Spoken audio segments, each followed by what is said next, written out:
This is David Harris, and you're listening to Hometown Real Estate Broadcast Network. Welcome back inside Regency Furniture Stadium.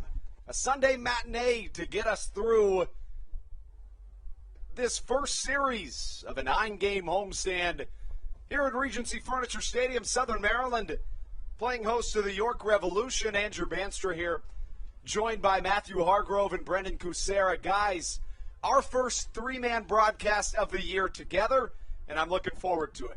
Yeah, it should be a fun one here, and we'll get to see if the Blue Crabs are able to finish off the sweep of the Revolution this weekend, but an awfully impressive weekend of baseball from Southern Maryland coming off of the heels of a tough road trip. You know, this is a Revolution team that had been on fire entering play. They had a 6-game road winning streak, which was their second longest in franchise history.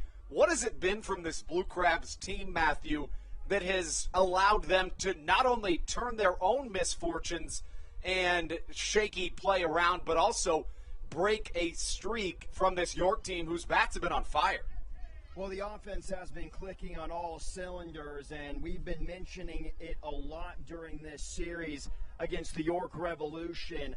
We've been mentioning that they're coming off of that sweep against the Long Island Ducks, where the offense, we just didn't see anything from the Blue Crabs offense, and to come out against a very hot Revolution team, and with the performance in the middle innings with the comeback last night, you just have a really good feeling. You have a lot of optimism if you are a Blue Crab fan that Southern Maryland's going to pull off the sweep just from that incredible comeback on a beautiful Saturday night here in Waldorf, Maryland. So the series started with a doubleheader sweep. Both of those games won handily by the Blue Crabs, 13-2 in Game 1, 7-1 in Game 2. Last night, however, was a very different feat, right? We talk about how difficult it is to sweep a doubleheader. Southern Maryland did just that, but then the Blue Crabs trailing 6-1 going into the 6th inning and coming all the way back to put up the 7th and go-ahead run in the 8th inning. So as we look at today after the 7-6 loss, I think it's fair to say, guys, while the doubleheader sweep and comeback wins are really difficult, putting together a full series sweep, especially in a 4-game set, really difficult. But what's it going to take specifically from this Southern Maryland team to pull that off today? Well, it's going to continue to take good hitting from this team and timely hitting, most importantly, from Southern Maryland. That's something we talked about coming into this series was, you know, when they've got runners on base, runners in scoring position, bases loaded, they've got to be able to bring those guys home. And last night, you know, it was a situation where an offense struggled early but then came in later on in the game and found some timely hits and were able to plate some guys in the bottom of the 6th where they scored 4, and in the 8th inning when they scored 2. So the timely hitting going to be the most important thing, and then obviously a good start doesn't hurt from your starting pitcher. Guys, I think it has a lot to do with Mysel Severio on the bump today for the Southern Maryland Blue Crabs. His last outing against Long Island on September 7th, so this past road trip actually, he went 7 innings, allowed 4 runs and 4 earned runs. And for Severio, my first broadcast, I got the chance to see him in the doubleheader, and I really thought he started off the game very calm, very collected, but it's the middle of the innings where you worry about the production, the significant production from the lefty. And I think if Stan Kleinburn, and first of all, Andrew, the ceremony that happened before the game honoring the 1800 win for Stan Kleinburn was absolutely marvelous, and all the players, we were talking about the respect that they have for Clyburn. It's obviously there. But going back to Severio, I think if Clyburn can get about 4 or 5 strong innings, maybe giving up just a couple of runs here or there, then that's going to give enough momentum for the Blue Crabs offense to kind of stay in it, because they've been so hot on the offensive side that you just have this feeling, this gut feeling that the York Revolution are going to get some really good outing or a really good outing from their pitching staff today. I would completely agree. We're going to step aside for just a moment for the national anthem. When we come back, starting lineups and game time right here on the Hometown Real Estate Broadcast Network.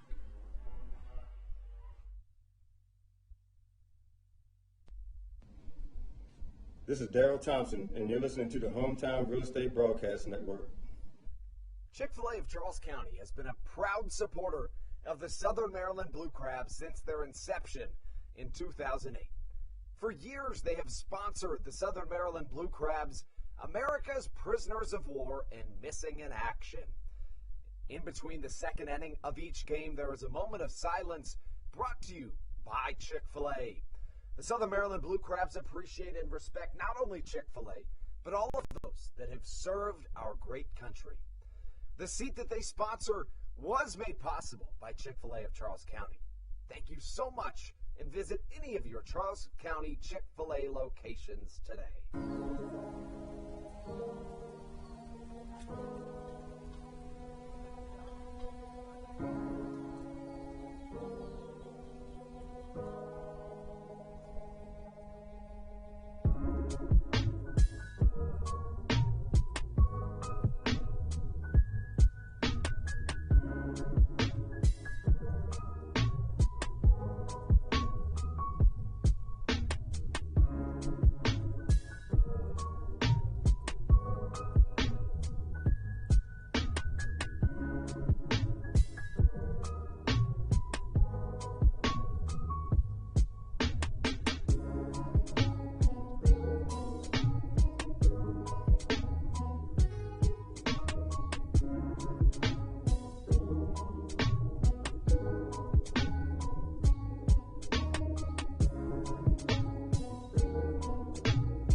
This is David Harris, and you're listening to the Hometown Real Estate Broadcast Network. Welcome back inside the Hometown Real Estate Broadcast Network. Let's get right into starting lineups. As you can see on your screen, we'll start off with the Revolution. James Harris bats first, playing left field. Batting second, the second baseman, Jack Kenley. Batting third, Melky Mesa, the center fielder. In the cleanup spot, the power man that's, for his sake, kind of struggled in this series, compared to what we saw from him to this point in the season, Nelly Rodriguez, the designated hitter. Batting fifth, Carlos Franco, the first baseman. Batting sixth, Josue Herrera, the third baseman. 7-8-9 for the Revs reads as follows. It's the right fielder, Wellington Dotel, the shortstop, Osmi Gregorio, and the catcher, Tyler Hill. On the mound for the Revolution, it'll be the right-hander, Joey Lara. And for the Blue Crabs, the starting lineup reading as follows. Jordan Howard in his third game with the team leads off. He plays third base. Ruby Silva, the second baseman, bats second. Batting third to the first baseman, Jovan Rosa. In the cleanup spot, David Harris. Batting fifth, Zach Collier, the center fielder. Batting sixth, Josh McAdams, the designated hitter. 7-8-9 for the Crabs reads as follows. Joe DeLuca, the catcher. Matt Hibbert, the left fielder. And Michael Baca, the shortstop. You know, I found it a little bit interesting, and honestly, not in a good or bad way, but it was a little interesting when, you know, Trejo was a late scratch today, needed a day off, and found it a little interesting that Howard goes in that one spot as opposed to maybe Baca, who we've seen there at times this year. Did that surprise you guys at all? And I like the move, but it was just a little surprising. Yeah, I thought it was a little surprising, but Matt and I were talking about it earlier this afternoon, and this is a guy who came in this weekend and made an impact right away, and you feel like Stan Clyburn might just be riding the hot hand at the leadoff spot, and Matt Hibbert struggled a little bit in that leadoff spot, so shake things up a little bit today, and we'll see if Howard has an impact there.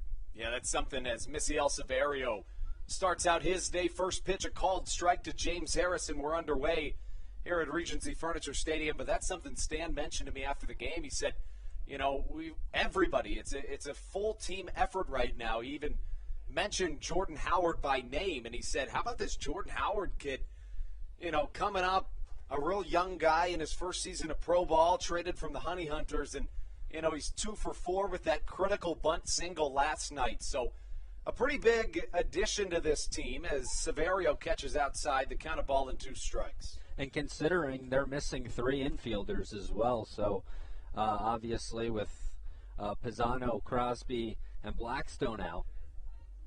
Yeah, Stan's done a really good job this season making adjustments in terms of bringing guys in. You look at as Severio's 1-2, just misses outside. I mean, you look across the lineup.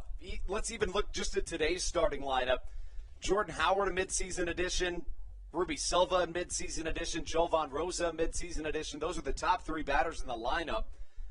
Matt Hibbert and Michael Baca, also midseason additions. So is Cesar Trejo. So, a lot of key contributors added midseason, as is Misiel Severio, who catches the outside corner with a fastball, called strike, out number 1, and Severio locked in early. Misiel Severio, that cutter is his bread and butter, 55%. He threw it in his last outing, and out of the 6 strikeouts that he had 4 of them on the cutter. He's also got a curveball and a slider, but most of the time he's going to start early with that cutter and get the strikeouts with the curveball and slider. He just mixed it up a little bit against the Long Island Ducks. Severio's been really good with the Crabs, especially compared to, when you look back at his time with the West Virginia Power earlier this year. First pitch in there, a called strike. 0-1 the count to Jack Kennelly. But, with the Power, he started the year there. He went 0-3 in 4 starts with a 10.59 ERA. Here in Southern Maryland, 5 starts, the record 1-3, but that's not indicative of how good he's been. How about a 4.94 ERA? Which generally, just hearing that in the game of baseball, you'd think, yeah, he's been all right. But guys in the Atlantic League, that's a pretty darn good ERA this year. And I remember us having that conversation the first time that Severio, or the last time he pitched here in Waldorf. And I noticed here early, Brendan, we were having this conversation before the game today, but we see a shift. And that's something that we haven't seen a lot here in the Atlantic League, at least for the times that we have been here. Yeah, and I mentioned this yesterday on the broadcast. Guys were playing pretty much straight up for the most part. You'd see a third baseman maybe come into the cut of the grass. But, yeah, now we see that third baseman shifted over towards shortstop, and then shortstop behind second base here. The 1-2 to Kenley outside. That's a good segue into talking about the 2019 Atlantic League rule changes. There was a number of them that were implemented across affiliated baseball that all start in the Atlantic League. We talk about the defensive shift rule change that we had, where you have to have 2 infielders on either side of second base. So that was implemented into AA this year. In AAA, they adopted the Atlantic League's 18-inch larger bases. 2-2 liner up the middle. Here comes Zach Collier in and catching on the run. 2 outs as we continue. You've got the 3-batter minimum rule and a runner starting at second base in extras. Those both started here and are in the MLB. You have the electronic balls and strike system, or ABS, in low A this season, and then the step-off rule in high A. So tons of stuff. But then when we talk about the rule changes this year, you've got the double hook designated hitter, where when the starting pitcher's pulled, the reliever takes the designated hitter spot in the lineup, and then, of course, the pitching rubber being moved back 1 foot to 61 feet, 6 inches, so the MLB can see if that creates a little bit more offense. So a ton of stuff going on, really exciting stuff. And to your point about the shifts as well, that's been a huge conversation in Major League Baseball. Should 2 infielders be on either side of second base? You see some extreme shifts on hitters, and so obviously a league where you can test that out. High fly to the right side. Silva trying to track this baseball down, and he's unable to come up with it. Silva, an outfielder by trade. It's much different trying to get that ball when you're in the infield. But, we've seen him at times maybe try to take balls that would probably be better suited to be caught by the right fielder. I think that might have been one of those circumstances.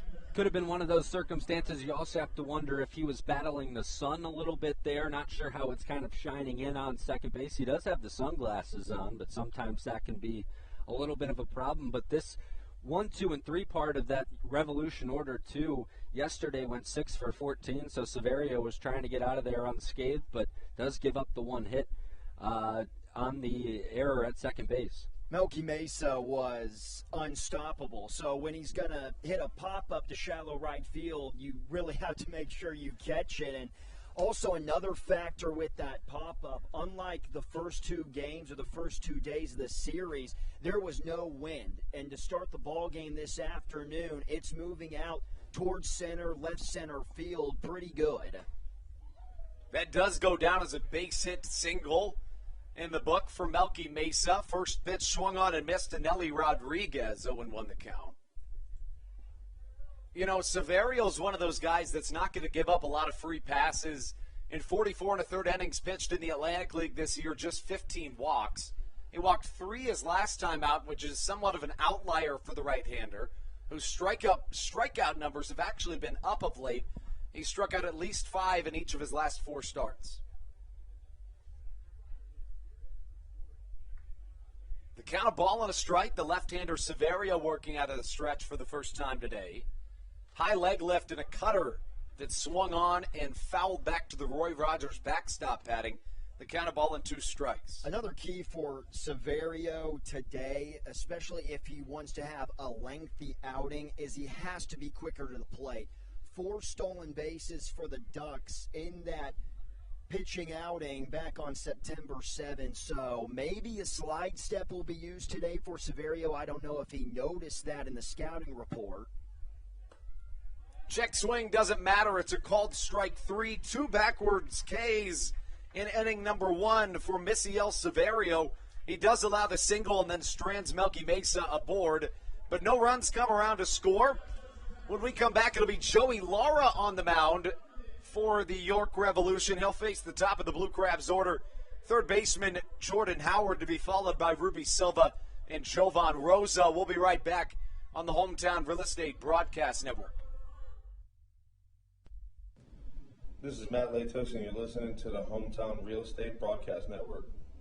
Weiss Markets is a proud sponsor of the Southern Maryland Blue Crabs and has been since their inaugural season in 2008. Weiss Markets also presents one of the Blue Crabs' best and most famous promotions every single year. Kids can get in free to every single Blue Crabs game of every single year simply by wearing a jersey thanks to Weiss Markets. Weiss Markets can help you with all of your game day needs for a great price. Stop in at your local Weiss today. Eat better, spend less. That's wise. Weiss Markets is a proud sponsor of the Southern Maryland Blue Crabs. When you need a win on the road, don't get left stranded. Make AAA part of your roster and you'll always have someone on deck ready to get you home. AAA also offers car care, insurance, and travel services, and has stores conveniently located for Blue Crabs fans in Brandywine, Crofton, and Alexandria. Don't forget to ask them about membership discounts for military and first responders. Please visit AAA.com to learn more or to find a AAA location near you.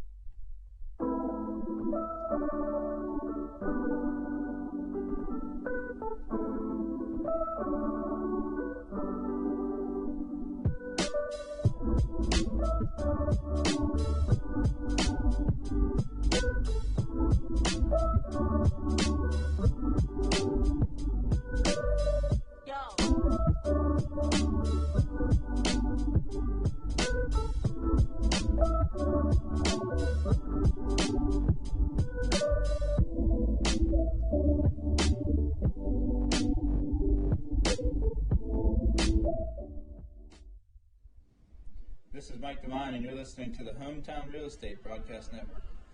We welcome you back into Regency Furniture Stadium for the bottom of the first inning. And, you know, we always appreciate you guys tuning in, but especially here on the first Sunday of the NFL season. We really appreciate you spending this afternoon with us here on the Hometown Real Estate Broadcast Network. Joey Lara onto the mound, working out of the stretch. First pitch to Jordan Howard, a called strike, and his night underway. Should say afternoon. Joey Lara, the right-hander, 1-2 with a 9.60 ERA on the season. Off-speed pitch inside, a ball. I know it's only been 3 games for Howard and Rosa. He's only been here for a month, but these newly acquired pickups for the Blue Crabs, especially during this playoff push, you couldn't ask for better pickups, essentially. Yeah, I would completely agree. Joey Lara was a midseason pickup for Mark Mason in the Revolution, started the season in the Empire League, pitched really well there, and, his first 3 starts were really good as a member of the Revolution. Really his third start the best, and his third start with the Revs back on August the 13th. 7 innings, 1 run. It was unearned, but since then, guys, he's really struggled. In his last 4 appearances, he's allowed 9 earned, 6 earned, 3 earned, and then 6 earned again. It's not really the walks either. It's just a combination of walks and hits that have plagued him to this point. Not a lot of velo, so he's got to be crafty. And, sometimes that works well against this Southern Maryland order, but there's certain hitters that are going to really exploit that. Yeah, when you have a guy with not a lot of velocity, you want to kind of work the edges and try and miss barrels as best you can. But this is a guy, obviously, you mentioned had some success in the Empire League. He was selected to the All-Star game over in that league with a 3.55 ERA and 25 strikeouts. So obviously success enough there to bring him up to the Revolution. Line drive through the right side, and Jordan Howard, who in 57 games with the Gastonia Honey Hunters, guys, hit 243. He's 3 for his first 5 with a home run, 2 RBIs, a critical bunt single last night. And, he's been a really, really solid addition to this team. Yeah, you can't ask for more out of Jordan Howard joining the team this weekend. Obviously, the home run we remember on Friday where he hit it foul down the right side and then just straightened it out and hit it over the fence a couple of pitches later or so. And then last night, the bunt, as you mentioned earlier. So a great weekend for Jordan Howard and a great way to start off your Blue Crab career. Swing and a miss from Ruby Silva to get the second baseman started. I think a big reason why the Blue Crabs went and got Howard was to add another element to their game, particularly in the stolen base category. That's something that the Blue Crabs haven't done well. They've done pretty much everything better than all the other teams in the Atlantic League when you talk about the batting average and the pitching. And on cue, Jordan Howard goes on the pitch, but Silva was swinging away, fouls it to the right side. But, Matt, you raised a really good point. Southern Maryland is bottom 2 in the Atlantic League in stolen bases, but in the last 30 days, the Blue Crabs are 1 shy of the most stolen bases in the Atlantic League with 17 of them. So adding Howard, who has 10 stolen bases in 57 games played, that's a really key addition. Like I said, they didn't go and get this guy for bats. They already have guys for that, but if Howard, is going to hit 500 in his first 4 games, they'll definitely take it. Yeah, no kidding.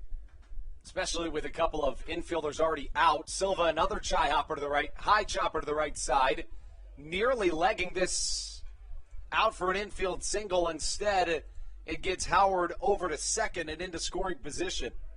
And one of those things when you add speed with a guy like Jordan Howard, too, that people don't really pay attention to as much as that ability to go first to third, second to home. You think about the stolen base category, but then when you have a guy who can go first to third, who can go second to home, creates a lot more scoring opportunities for an offense that has some heavy hitters in those 2, 3, 4 spots. So just another thing to pay attention to with a guy like Jordan Howard, especially at the top of this lineup. And people take base running for granted.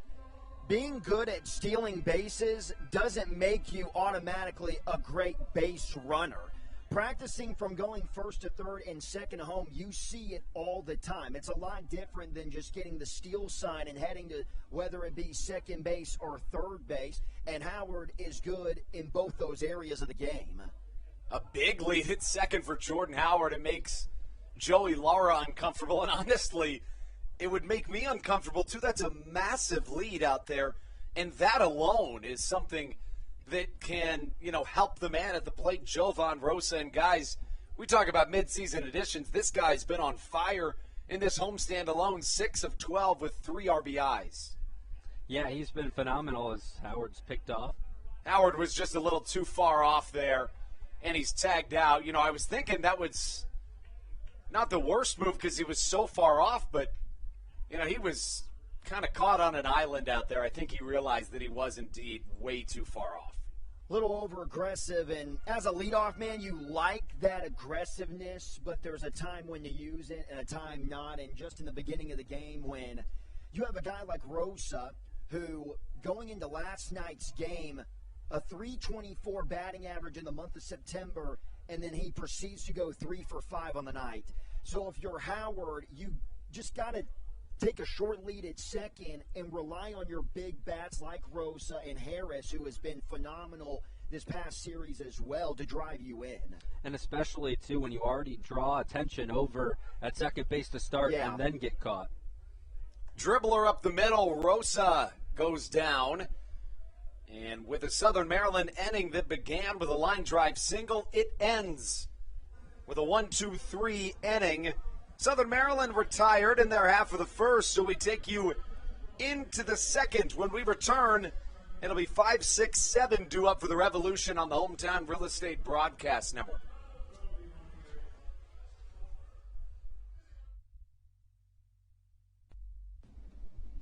This is Patrick Baker, and you're listening to the Hometown Real Estate Broadcast Network.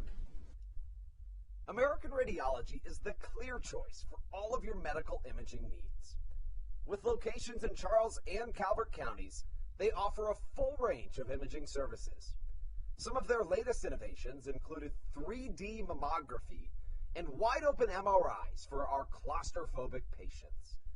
For your convenience, they even offer extended weekday hours and Saturdays.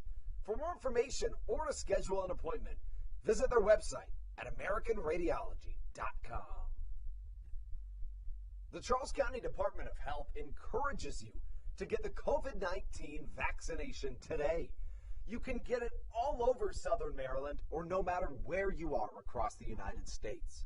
Vaccinations are offered right here at Regency Furniture Stadium with no appointment needed. Charles County Department of Health and the Southern Maryland Blue Crabs urge you to take one for the team and get the vaccine.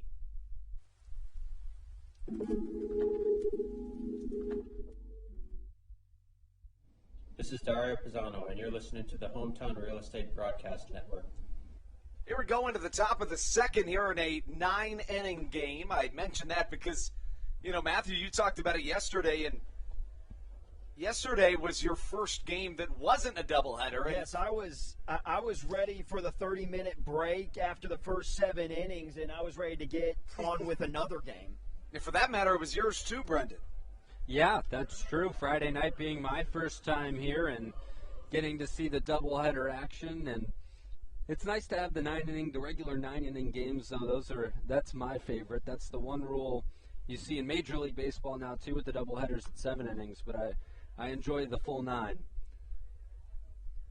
So starting things off will be Carlos Franco, the first baseman, number 12, facing off against a fellow lefty, Misiel Severio, whose first pitch is in there for a called strike.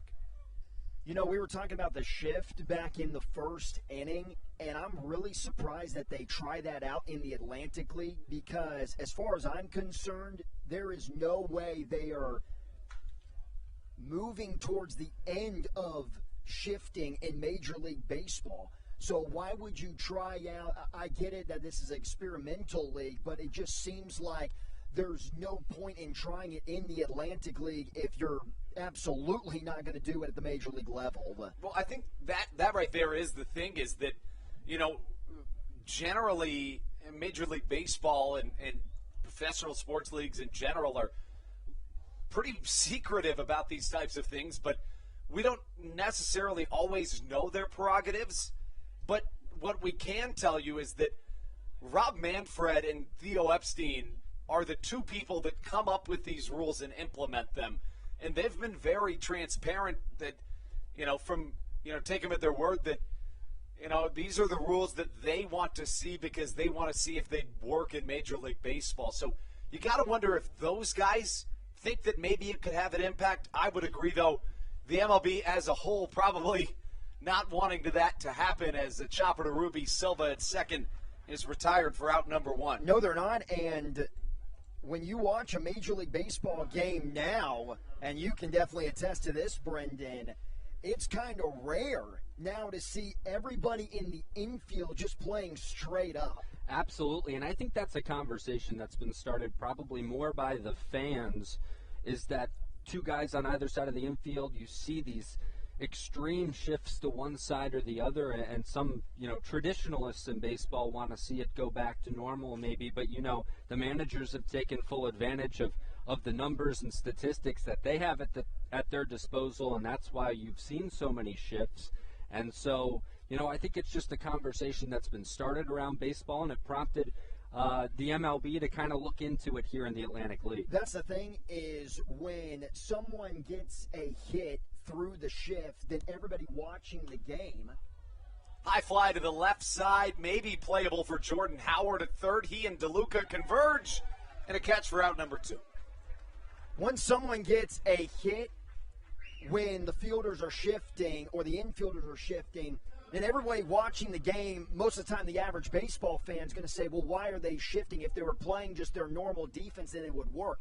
But nobody looks at the numbers, or nobody pays attention to the times when there's been constantly balls hit up the middle, and there's the shortstop right behind the second base bag stealing what has always been, for about 100 years, always been a base hit.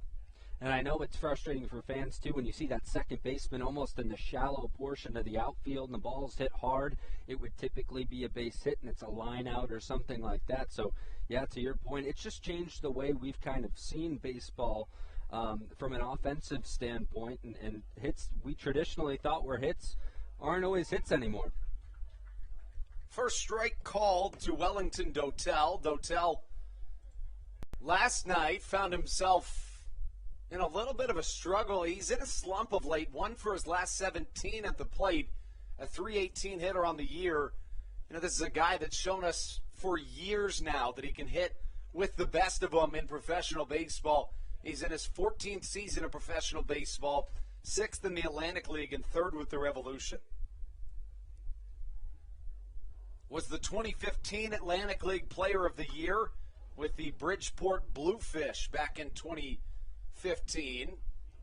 He won the batting crown at a .340 batting average, which normally would be well high and away more than anybody else. This year, however, that would almost be expected. Line drive down the left field line, foul. One of the biggest reasons why Dotel has so much success is the patience at the plate, and we saw that patience last night. I can't remember what inning it was. I believe it was later in the game, but he took the first 2 pitches that he saw, didn't even lift the pad off his shoulder, and it was really shocking to see him do that with the second pitch. But Dotel, that's just something in the arsenal that he brings, that over patience sometimes, but for him it works.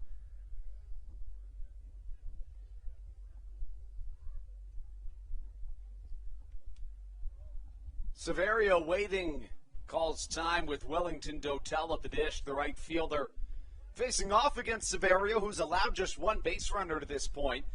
It went down as a single, but it was, as it should have, but it was a mistake by Ruby Silva, who was battling the sun, unable to pick up that baseball. Slider misses upstairs. A ball and 2 strikes the count to Dotel. Severio in his 168th career professional start, 10th in the Atlantic League. Began his professional career in 2007 at 18 years old in the Cuba National Series, and at that time was a teammate of Yandy Diaz for 3 seasons. I'm kind of confused as to what the holdup is here with the hitter, and for that matter with Misiel Severio. Have you guys been able to tell? I have not, but it prompted the home plate umpire to come out and grab Joe DeLuca as well, who's charging out to the mound now to have a discussion and a meeting at the mound. So I'm not sure what's going on here. Yeah, I don't know. Severio, too, just talking about his outing for today. And I don't know if there's been rumors or maybe it's just something that we've had conversations about, possibly what the Blue Crabs rotation could look like postseason time. But for Severio, in my eyes at least, he's on that thin line of sticking in the rotation for the postseason or being a long relief guy. So outings like this in September, which are basically postseason games, this is where you're kind of job hunting, if you will, if you are the big lefty. Line drive to the right side. It drops for a rare base hit for Dotel, who's in a slump. Getting it in right field all the way in the corner is David Harris, and a stand-up double here with 2 away in the second for Wellington Dotel. And Dotel just taking that pitch where it was hit outer half of the plate and just serves it out to right field. And a lot of times you'll see hitters get pull happy and try and bring it down the left field line if you're a right-handed hitter or vice versa. But right there, he just takes the pitch where it was and sends it out towards the right side. Yeah, I think that's, again, why Dotel has had so much success, especially here in the Atlantic League. It was just a cutter that Severio wanted to get more inside. But you mentioned, Brendan, a really good in-and-out swing there by the outfielder. Not too big of a lead at second.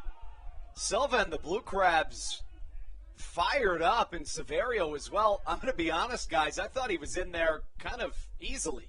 I thought he got under the tag by a couple of. Yeah, I'm on the same. Again, our angles are a little wishy-washy up here, but I definitely thought Dotel got under it. And there was a close pickoff play that the Blue Crabs had yesterday as well. They just missed by a hair, and right there, Joe Iglio, the third base umpire, saying that Dotel was safe. Maybe a little frustrated that they didn't get the call yesterday and now putting out their frustrations here this afternoon. But, again, I just thought it was not an easy call, but definitely he was safe. Dotel, I beg your pardon, yeah, Dotel goes on the pitch and gets into third on the wild pitch from Misiel Severio, and suddenly, after it looked like an easy second for Severio, we talk about Darryl Thompson saying 2 quick outs, don't be so certain that something weird's not going to happen, and that's exactly what's going on here for Misiel Severio and the Blue Crabs.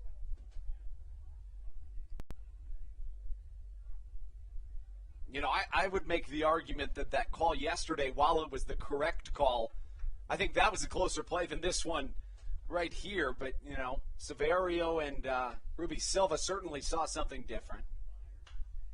High fly to the right side, maybe playable for Jovan Rosa. Getting near the Revolution bullpen, and he makes the catch for out number 3. So the stand-up double from Wellington Dotel, and the stool and base don't come around to matter all too much. A scoreless game as we take you into the bottom of the second. It'll be 4-5-6. You know what that means? David Harris, Zach Collier, and Josh McAdams due up for the Blue Crabs on the Hometown Real Estate Broadcast Network. This is Joe DeLuca, and you're listening to the Hometown Real Estate Broadcast Network. Whether it's Chris Paul, Cliff Paul, Aaron Rodgers, or even the son of a former Blue Crab, Patrick Mahomes, you've seen many athletes endorsing State Farm. That's because your State Farm agent has your back through good times and not so good times. That's why all the Blue Crabs, Darryl Thompson, and the whole team trust State Farm with their insurance needs. State Farm is the company people have trusted for over 99 years to help life go right. Call your local State Farm agent, Greg Conklin, today at 240-776-4289. When you're in the market to buy or sell a home, call Tony McClure of Century 21 New Millennium and his Grand Slam team, the realtor of the Southern Maryland Blue Crabs since our first season in 2008. Tony and his team of preferred partners includes Tim Murphy of CNF Mortgage and Steve Scott of the Scott Law Group. Together, they will ensure that your real estate needs are nothing short of a grand slam. The quality service you will receive is Hall of Fame worthy. Put Tony's 41-plus years of experience to work for you. Call or text Tony today at 301-928-1280 for your personal Grand Slam experience. Go Blue Crabs.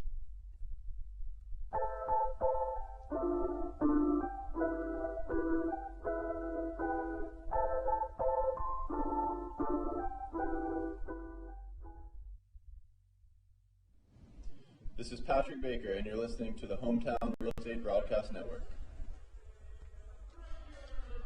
Into the bottom half of the second we go.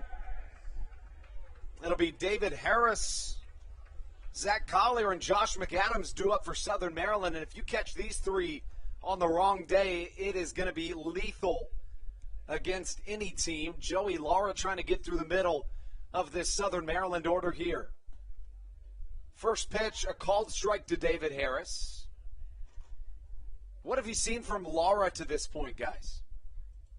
Well, what really stands out to me, and that's not even talking about the first inning, obviously what stands out to me is the low velocity, but there's a reason for that. It's because he doesn't have a fastball. He's got a slider, changeup, and curveball, but that's not a bad thing.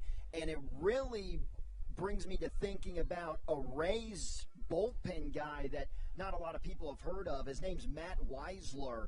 But Matt Weisler comes out of the bullpen for the Tampa Bay Rays.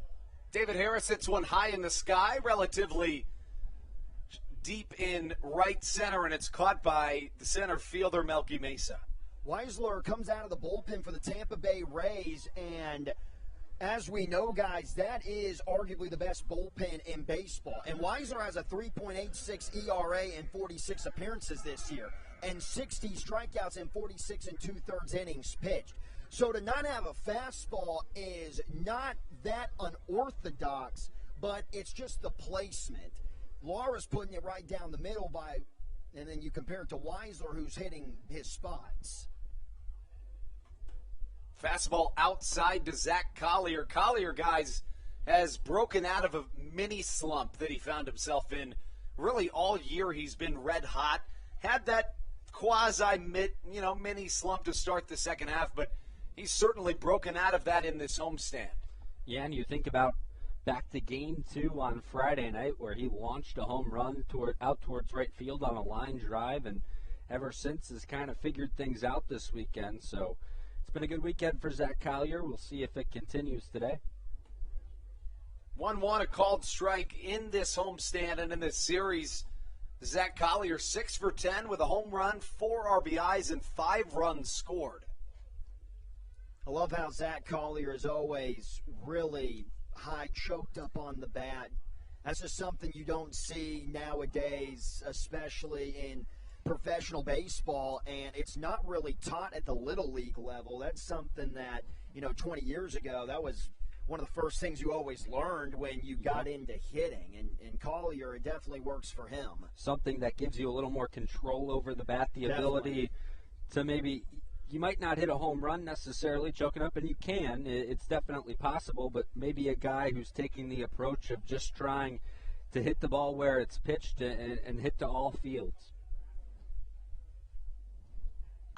Lara's pitch, smack to the right side. If it's fair, it's got a chance. In the right field corner, nearly at the wall, is the right fielder Wellington Dotel. Couldn't have been much closer to a solo shot. Instead, it's a long out number 2.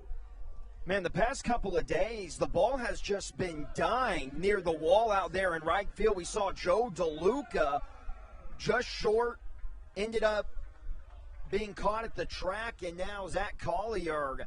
Again, I thought right off the bat that this ball was going to get out of the stadium. That one felt a lot like Friday night. Maybe had a little more underneath it going out towards right field there than the one he hit on Friday night, but I agree with you there. I thought that one was going to get out of here. First pitch outside to Josh McAdams. McAdams 2 for 8 with 5 RBIs in the homestand. Guys, he has 19 RBIs, 6 home runs in 19 games against the York Revolution this season. He has, no doubtably. I mean, you can really make the argument that he has been the best hitter in the Southern Maryland Blue Crab offense, at least for the second half. I know he was really it didn't matter because the Blue Crabs ended up getting the 7-6 victory last night. But midway through the game, I definitely know he was frustrated because he comes up with the bases loaded and 1 out, and we had the fire truck light debacle, and you could tell that definitely ruined it definitely distracted him in the box. Yeah, how could it not? That was quite bizarre as he dribbles one to the right side. First baseman Carlos Franco will get it himself. So another 1-2-3 inning. Southern Maryland has recorded a hit, but then Jordan Howard was picked off at second base. Guys, we're through two. When we come back, it'll be Brendan Kucera on the play-by-play on the Hometown Real Estate Broadcast Network.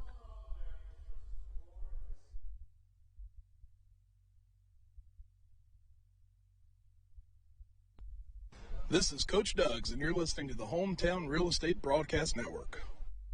All Pawn is Southern Maryland's premier pawn shop and is the official pawn shop of the Southern Maryland Blue Crabs.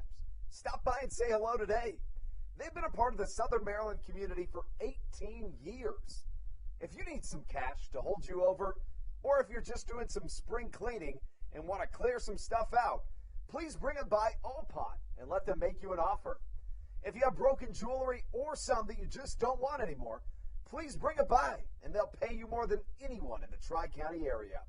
They're located on 301 in White Plains, just south of DeMar Road. Go Blue Crabs! Hey Blue Crabs fans, make sure to visit the All-American Steakhouse and Sports Theater at 35 St. Patrick's Drive, right here in Waldorf, for some great food with great friends. Their steaks are fresh, hand-cut, in-house daily, as well as many other fresh seafood, chicken, and beef options. They offer outdoor and indoor dining, available each and every day, along with the same great menu to go if you would like. Please visit them online at www.theallamericansteakhouse.com. That's www.theallamericansteakhouse.com. You can also visit them on Facebook or Instagram. They have daily specials that you just can't pass up. Thank you, Blue Crabs fans.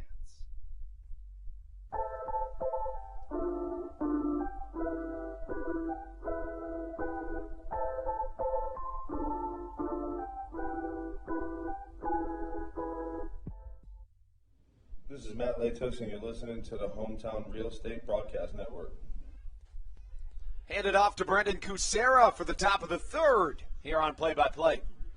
Top of the third, as Andrew mentioned here in Waldorf, Maryland, 0-0 the score on the board, so a pitching duel early between the Revolution and the Blue Crabs. Misael Severio continues on the mound, and he faces Tyler Hill. 9-1-2 due up for the Revolution here in this inning, as the first pitch is outside for ball one. Can't say that I expected it to be a pitcher's duel, but that is exactly what it's been to this point. And all the offense this week we've seen from these two, well, especially from the Blue Crabs, but yesterday the Revolution joined on the scoreboard as well.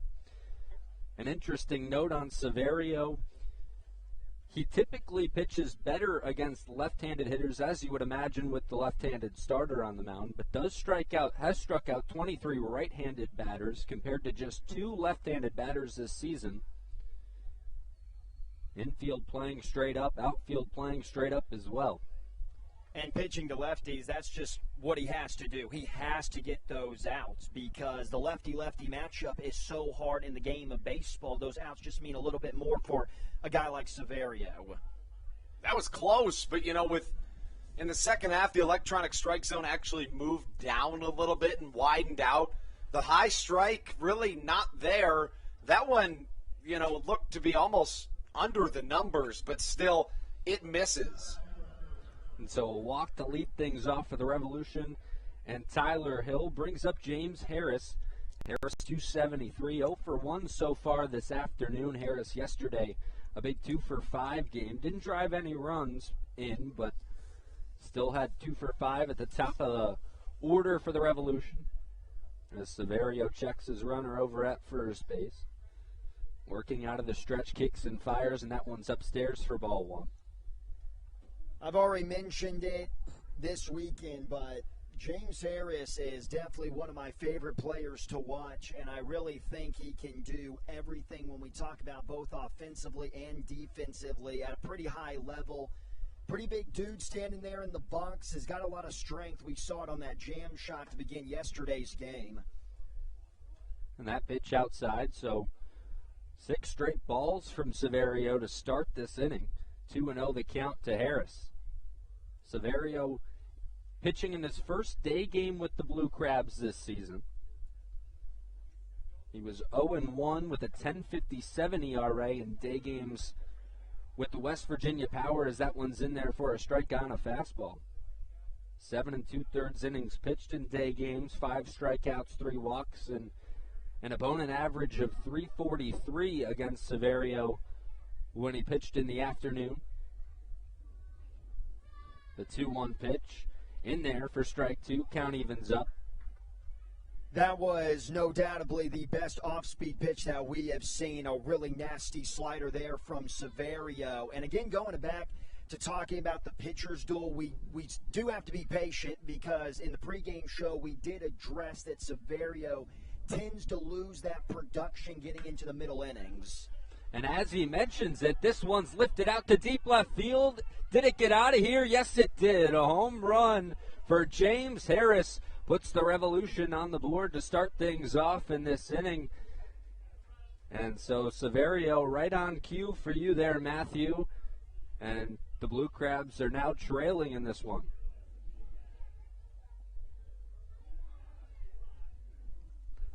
That one ripped right around the left field foul pole. And so the first one's on the board today, the Revolution. And much like yesterday, the Revolution, the first one's to score. And real quick, the 2 extra base hits that we have seen in this game from the Revolution, the first one to Wellington Dotel, Severio was trying to get it inside to a righty hitter, and that pitch was the cutter to Dotel. He didn't get it in enough, and we see the double down the right field line. That last pitch to Harris was a slider. He tried to do the same thing. So Severio, most of the time, he's been doing pretty good. But the 2 times that he's missed, it's cost him dearly. And this is a Revolution top third of the order that has been producing effectively 6 for 14 in yesterday's ball game. As Jack Kenley steps in, the second baseman hitting second. He's 0 for 1 so far this afternoon. 3 hits now on the day for the Revolution as that one's fouled straight back for strike 1. The AP poll just came out, boys, and Iowa entering the top 5 for the first time since 2015 for anybody out there that cares. I know I certainly do. Oregon at 4 after a game we won't talk about yesterday for Brendan's sake. As Kenley fouls that one back down the left field line. So 1-1 the count to Kenley here, and yeah, we don't talk about that too much right now, but I know Matthew's over there because he's an Oregon fan, secretly enjoying this. We were glued to the TV screen yesterday as we were prepping for the ball game. As that breaking ball in there for strike 3 gets Kenley looking, and that's a backwards K for Severio. It is a shame that Severio just missed with that slider to Harris because, like I said seconds ago, Severio, for the most part so far, has looked really consistent. And that was a really nice curveball, who in his last outing threw it 35% of the time, 20% less than his cutter. But his stuff, his off-speed stuff, has looked really good. Just the 2 mishaps the Revolution have bounced on him. And when you're so reliant on breaking balls, Matthew, you have to think about there's not a whole lot of room for error as this one's fouled straight back into the netting by Melky Mesa, the center fielder, hitting third. But back to that point, I mean, if you hang those breaking balls, a lot of times you're going to be taken deep in professional baseball. And if you don't have high velocity on those pitches as well, it's almost like a fast Hefus pitch in professional baseball. This one lifted towards the right side of the infield. Jovan Rosa lost it, and Mesa now going to try and dig for first, and he got there safely.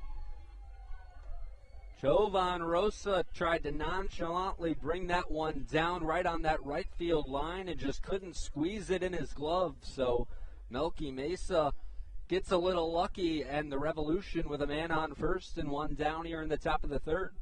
Andrew, I think you would agree with me, but you should not see that in professional baseball. And I'm not talking about the Rosa drop. I'm talking about everybody standing still. You got the hitter who's not running it out at first base, and then you have Severio who's supposed to be covering the first base bag, just standing out there on the bump. Yeah, I agree. And for Rosa, for all the incredible things he's done at the plate since joining Southern Maryland, he now has three RBIs three errors at first base in his last 4 games played. And now Nelly Rodriguez, the number 4 hitter, up for the Revolution. He looked at a first pitch ball from Severio. Pitch number 2 in there for strike 1, count even at 1-1. Last night, Rodriguez 0 for 2. And he's had a quiet weekend, guys, for this Revolution offense. And a guy you don't typically expect to be too quiet. 352 average this season. Severio's pitch on the 1-1, swung on and missed, slowed it down for Rodriguez there. Yeah, and when you're looking for a 4-game sweep, you walk a guy to start this inning off. He comes around to score on the 2-run home run. Now you have the E3. You look back at the first time Mesa reached, it was on that, not an error, but a defensive miscue by Ruby Silva. So, those are the little things that's not going to get the job done at finishing a 4-game sweep. And we talked about doing the little things last night, but for the Revolution side, because the Blue Crabs really were able to make that comeback on some miscues by the Revolution that set things up for Southern Maryland, and they took advantage. We'll see if the Revolution take advantage here in this top of the 3rd inning. They already have a 2 spot on the board. So Severio comes set on the bump, checks his runner at first base. Now back into his catcher, kicks and fires, and that one's low and away for ball number 3. Real quick, a little bit of a score update. The Barnstormers and the Ducks are playing a doubleheader. Game 1 already underway and almost over. They're in the bottom of the 5th, and Long Island has been torturing the Barnstormers all weekend, and they're continuing to do that this Sunday. 12-0 score.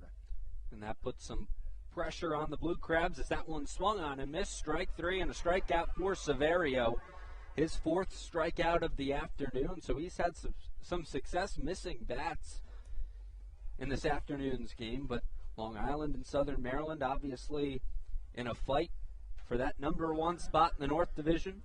And you could make the argument that even though, of course, you want to get this second half title, for the Blue Crabs, really their biggest opponents outside of Gastonia, who's a little further back than Lancaster, entering play in that wild card spot. If Long Island wins the second half, it's either going to be Southern Maryland, Lancaster, York, or Gastonia. So, it's not the worst thing in the world to see the second place in the wild card spot in the Lancaster Barnstormers losing now 8 in a row, assuming that they don't come back today. A check over at first base, Melky Mesa over there. Carlos Franco comes up to the dish now, playing first base and hitting 5th this afternoon for the Revolution. This season, a .268 hitter is Franco, 16 home runs and 68 RBIs, and he skies this one into shallow center field. Coming in is Collier. Now Hibbert talking to him, and Collier will make the grab to end the inning. But not before the Revolution put a 2 spot on the board off of a home run from James Harris. We move to the middle of the 3rd here on the Hometown Real Estate Broadcast Network. 2-0 Revolution leading the Blue Crabs. This is Matt Latos, and you're listening to the Hometown Real Estate Broadcast Network. Dyson Building Center is one of the oldest family-owned and operated hardware, lumber, and building supply stores in Southern Maryland. They are located in St. Mary's County on Route 5 in Great Mills. Dyson's has an expansive and diverse inventory to help you with all of your home improvement and project needs. Whether you're new to the world of DIY, a tried and true DIY professional, or somewhere in between, the friendly and experienced staff at Dyson Building Center is ready and willing to help you today. In February of 2020, Regency Furniture Stadium and the Southern Maryland Blue Crabs were given what we view as an honor, being named the 4th mass vaccination site in the state of Maryland. Here's a message from Regency Furniture about the honor that it has been and still is to be one of Maryland's mass vaccination sites, getting our community back to safety.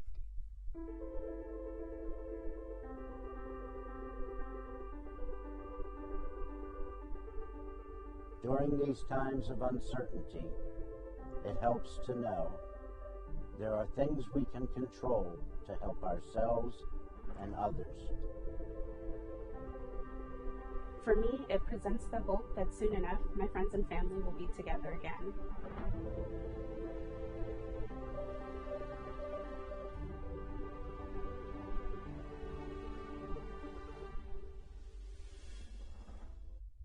This is Jake Marshall, and you're listening to the Hometown Real Estate Broadcast Network. Bottom of the third here in Southern Maryland. Revolution leading the Blue Crabs 2-0, and it's going to be 7-8-9 for the Blue Crabs here as Joe DeLuca, Matt Hibbert, and Michael Baca will come to the dish in this inning against Joey Lara. And so far, Lara has been tough for the Blue Crabs to face, just giving up one hit in 2 innings of work. No walks, no strikeouts for Lara, just pitching to contact, and his first pitch just swung on a miss inside on DeLuca. That is a perfect spot for the slider, the back foot to the lefty. And as a righty, that's where you have to have it every single moment, especially when the velocity is down and you don't really have a fastball to go with it. DeLuca batting at a .274 clip this season, .341 on base percentage, 12 home runs, 53 RBIs. And last night, a big 3-run double into the left center field gap that helped the Blue Crabs start that comeback against these Revs in that big bottom of the 6th inning where they scored 4 runs as the 2-0 is swung on, or 2-1 is swung on and missed on the inside.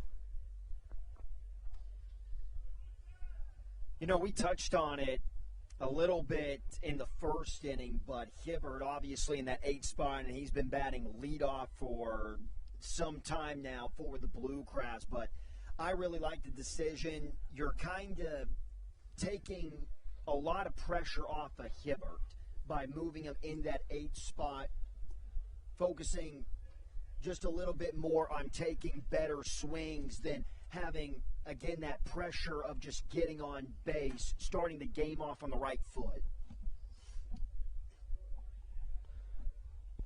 And that a good point is they count actually at 2-2 now. Scoreboard was a little off on that count at one point, but Lara pitches, and that one is grounded down the right field line and foul into the Revolution bullpen. And now Lara, all these pitches to DeLuca have been on the inside part of the plate. So what he really has to look out for is that backdoor slider coming in, a little deceptive of the eye. And Lara, one of those guys who actually pitches better away from home this season, as the 2-2 is swung on a miss, strike 3, and the first strikeout of the game is recorded for Joey Lara.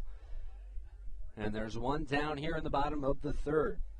At home this season, Joey Lara 0-2 with a 13.50 ERA, 12 innings pitched, 6 walks, 3 strikeouts, and a 4.31 average against in 3 games pitching at home. On the road, however, pitching to a 1-0 7 ERA clip, 18 innings pitched, 13 walks, 3 strikeouts, and a 3.01 average against. That's in 4 games on the road as Matt Hibbert comes to the dish for the Blue Crabs. And we've talked about it a little bit already. Moved down in the lineup, was a leadoff hitter in all of the other games this weekend, but in the 8th spot now as the first pitch is a ball. Hibbert, 281. 2 home runs and 11 RBIs this season as that one catches. No, it misses outside. Thought that one might have caught the outside corner, but it did not. 2-0 the count. Just 1 for 9 in this series for Matt Hibbert, so looking to kind of turn things around in this one. As that pitch outside as well. And his first at bat here in this 8th spot.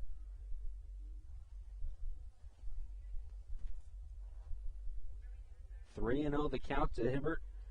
And a hitter's count can be patient here with Lara as the 3-0 missed. And that one might have been high. It looked like it was down the middle from my vantage point here. But Hibbert draws the walk nonetheless. And so with 1 out, a man aboard. And Michael Baca to the dish for the Blue Crabs.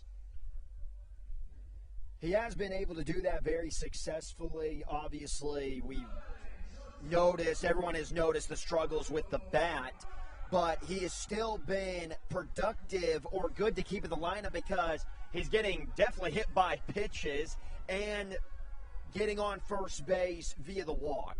Yeah, that .423 on base percentage paired with the .281 batting average.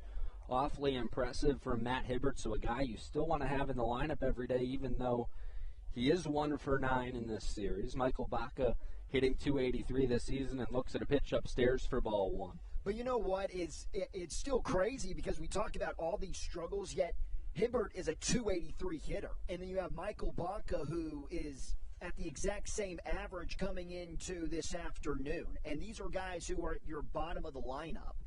And Baca, another guy with a pretty good OBP as he swings through that one. And 1-1 the count is evened up. He has a .383 on base percentage. 5 home runs, 36 RBIs. He's added 8 steals to that line. He's 1 for 6 in this series. In the second half, batting .311 with 2 home runs and 17 RBI. And the 1-1 misses outside, 2-1 the count. Andrew has real quick, as Baca led off at any time this season? He has, yeah. 11 times has he led off this year. But I'd love to see Hibbert try to steal a base. 49 for 51 are runners against Tyler Hill this year. And that one's lined into left field.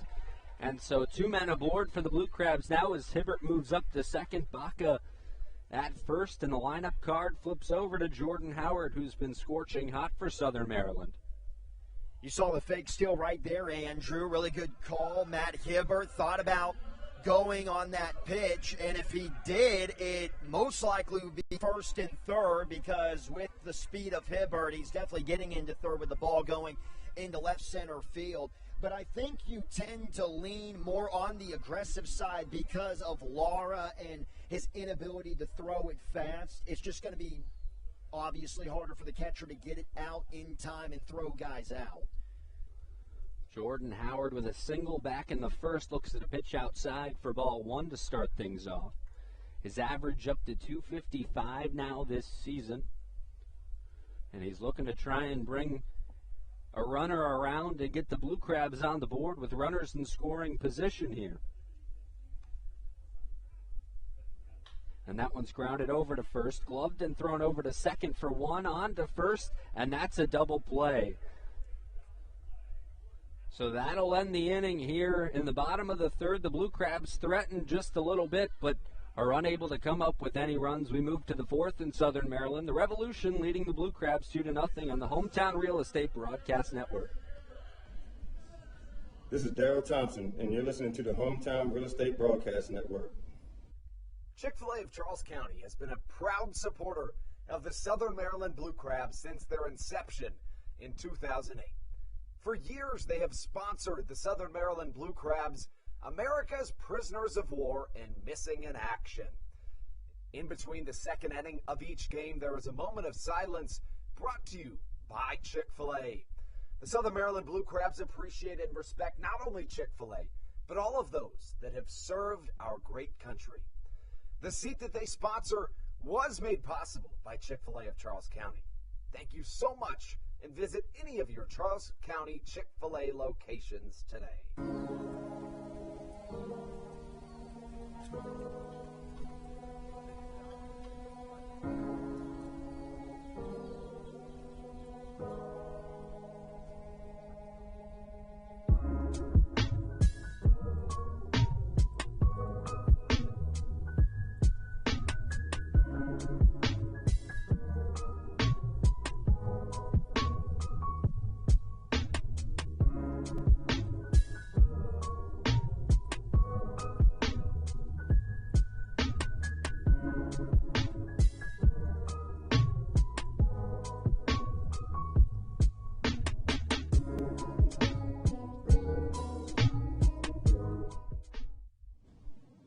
This is David Harris, and you're listening to Hometown Real Estate Broadcast Network. Top 4 here at Regency Furniture Stadium. The Revolution on top of the Blue Crabs 2-0, and it'll be 6, 7, and 8 for For the Revolution in this inning, Josue Herrera to lead things off, followed by Wellington Dotel and Osmi Gregorio. Herrera so far this afternoon, 0 for 1. Batting average sitting at 269 now. So the Revolution will look to add on to what they provided in the top of the third. 2-run spot on Severio in that inning. And we'll see if Severio can figure some things out in the middle innings. As Matthew mentioned earlier on the broadcast, he struggled in those middle innings of the first pitch in there for strike one. It's something that he's been doing a lot this season, but for the most part today, he has been really in control of just one mistake on the slider to James Harris. And this one grounded over to second. Silva gloves it, fires it to first, and with a reaching grab, Jovan Rosa makes the play for out number one. Man, for a guy who is, like Andrew mentioned an inning ago, for a guy who has most of the time played outfield for his baseball career, that looked pretty smooth, especially on the shuffle on the throw to Rosa.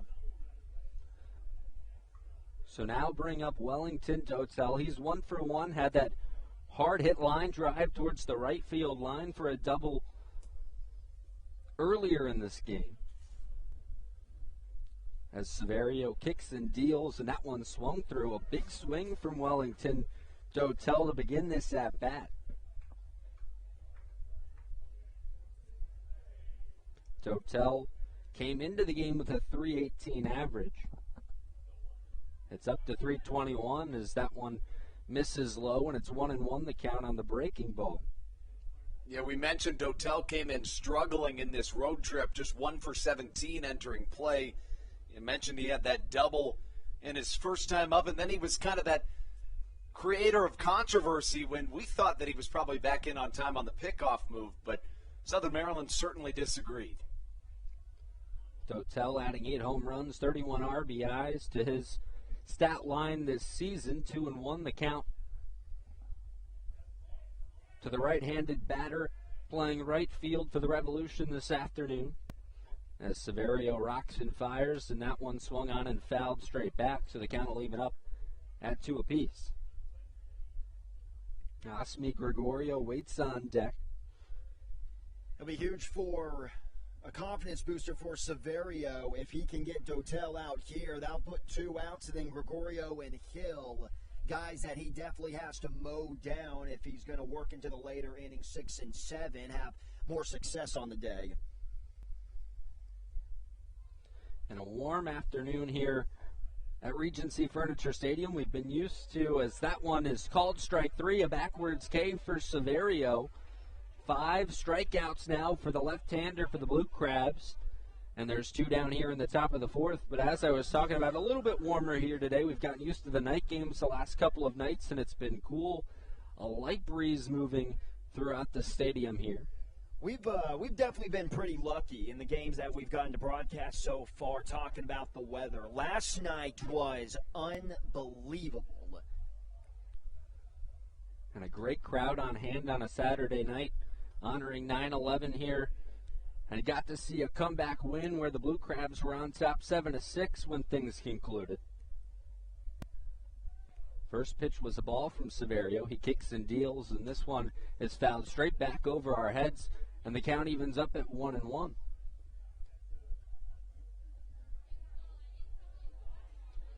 Line score so far this afternoon, 2 runs, 3 hits, no errors for the Revolution. No runs, 2 hits, 1 error for the Blue Crabs.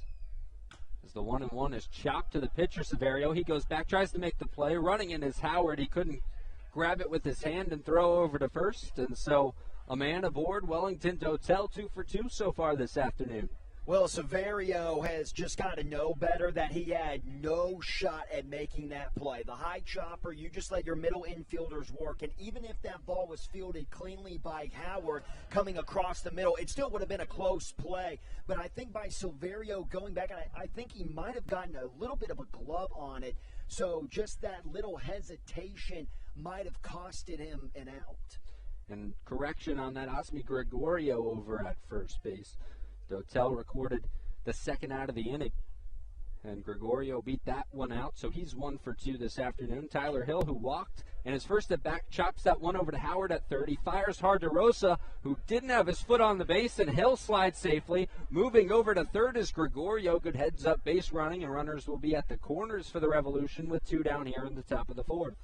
And Rosa just took it upon himself to call out Stan Clyburn to talk about that one. I think with good reason. From my vantage point, it looked like he did get his foot on the bag after taking it off on the overthrow. And we'll have to see Stan Clyburn meeting with the home plate umpire here. The Blue Crabs need to be really careful. Already we saw the pickoff attempt at second base early in the game that the Blue Crabs didn't get an out call. We all thought here in the booth that he was definitely safe at second base, but the Blue Crabs showed a lot of frustration on that play, and then Rosa, by putting your hands up, umpires just don't like being showed up like that. So I definitely think the Southern Maryland Blue Crabs need to tone it down just a little bit. But, I mean, yeah, I definitely do think that they have a gripe. It was very close, but I definitely think that Rosa got his foot back on the base like you were saying, Andrew. And the umpires convening now. Yeah, I'm hard-pressed to think they're going to overturn this. And they will continue on with a safe call at first base. So Tyler Hill aboard for the second time this afternoon. And we'll turn that lineup card over once again. James Harris will have his third at bat here in the top of the 4th. And he smoked a home run down the left field line around that left field foul pole to put the Revolution on the board back in the top of the 3rd.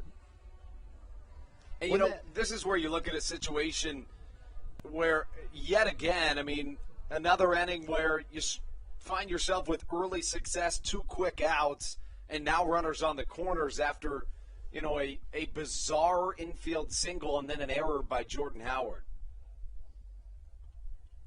Harris this season hitting .276 with that home run, make it his 9th of the year.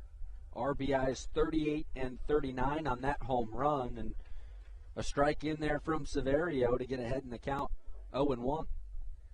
Wouldn't that be something? The day we have the celebration for Stan Clyburn for his 1800th win, he ends up getting ejected. And that one grounded over to second base. Ruby Silva will take it and step on the bag to end the 4th. So the Revolution threaten here in this top of the 4th inning, but no score on the board. We move to the middle of the 4th here at Regency Furniture Stadium. The Revolution still on top of the Blue Crabs 2-0 on the Hometown Real Estate Broadcast Network. This is Matt Latos, and you're listening to the Hometown Real Estate Broadcast Network. Dyson Building Center is one of the oldest family-owned and operated hardware, lumber, and building supply stores in Southern Maryland. They are located in St. Mary's County on Route 5 in Great Mills. Dyson's has an expansive and diverse inventory to help you with all of your home improvement and project needs. Whether you're new to the world of DIY, a tried and true DIY professional, or somewhere in between, the friendly and experienced staff at Dyson Building Center is ready and willing to help you today. In February of 2020, Regency Furniture Stadium and the Southern Maryland Blue Crabs were given what we view as an honor, being named the 4th mass vaccination site in the state of Maryland. Here's a message from Regency Furniture about the honor that it has been and still is to be one of Maryland's mass vaccination sites, getting our community back to safety.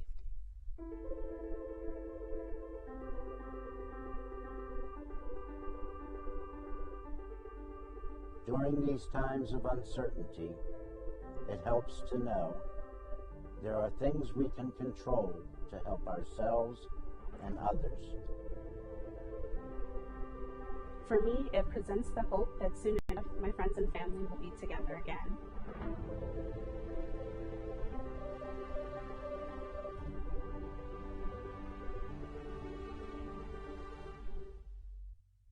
This is Jake Marshall, and you're listening to the Hometown Real Estate Broadcast Network.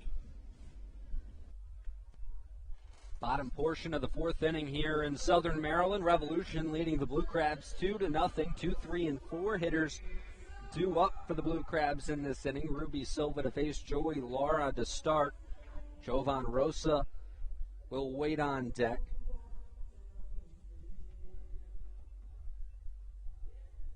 And Ruby Silva, so far this afternoon, 0 for 1. His batting average to .324. Came into the game with a .325 average as that one misses for ball 1. 15 home runs, 59 RBIs, and a .365 on-base percentage. And in this series, just 2 for 14 for Silva as that one misses as well. 2-0 the count. You know, it's not like the Blue Crabs are trying to get used to Joey Lara. They've already faced him this year. August 28th, 5 innings, he allowed 6 runs and gave up 2 home runs. That one grounded over to second. Kenley gloves and fires, and that'll record the first out of this bottom of the 4th inning.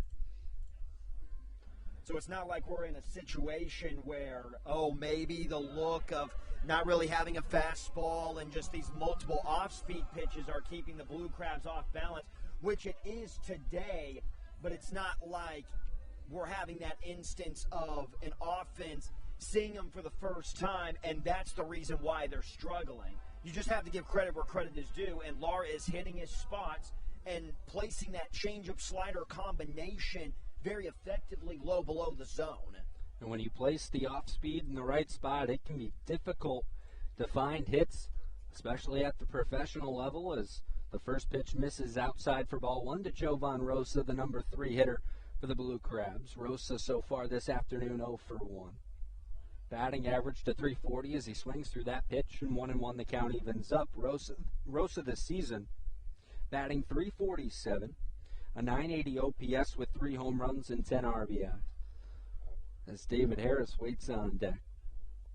So that portion of the order, Southern Maryland looking to get going as that one misses inside. 3-1 the count. You know, it can be really frustrating as an offense facing a guy that only throws off speeds like you touched on earlier, Matthew, but you got to think maybe in these middle innings they're going to catch up, on a different day and start hitting the ball well. This one sky to the right side of the infield. Franco giving it a look in the bullpen. Thought about going for it, and it ends up hitting the bench in that Revolution bullpen. And Franco just kind of looking over there, maybe thinking he could have gotten a glove on that one, but no out recorded, and that's the second strike of the at-bat.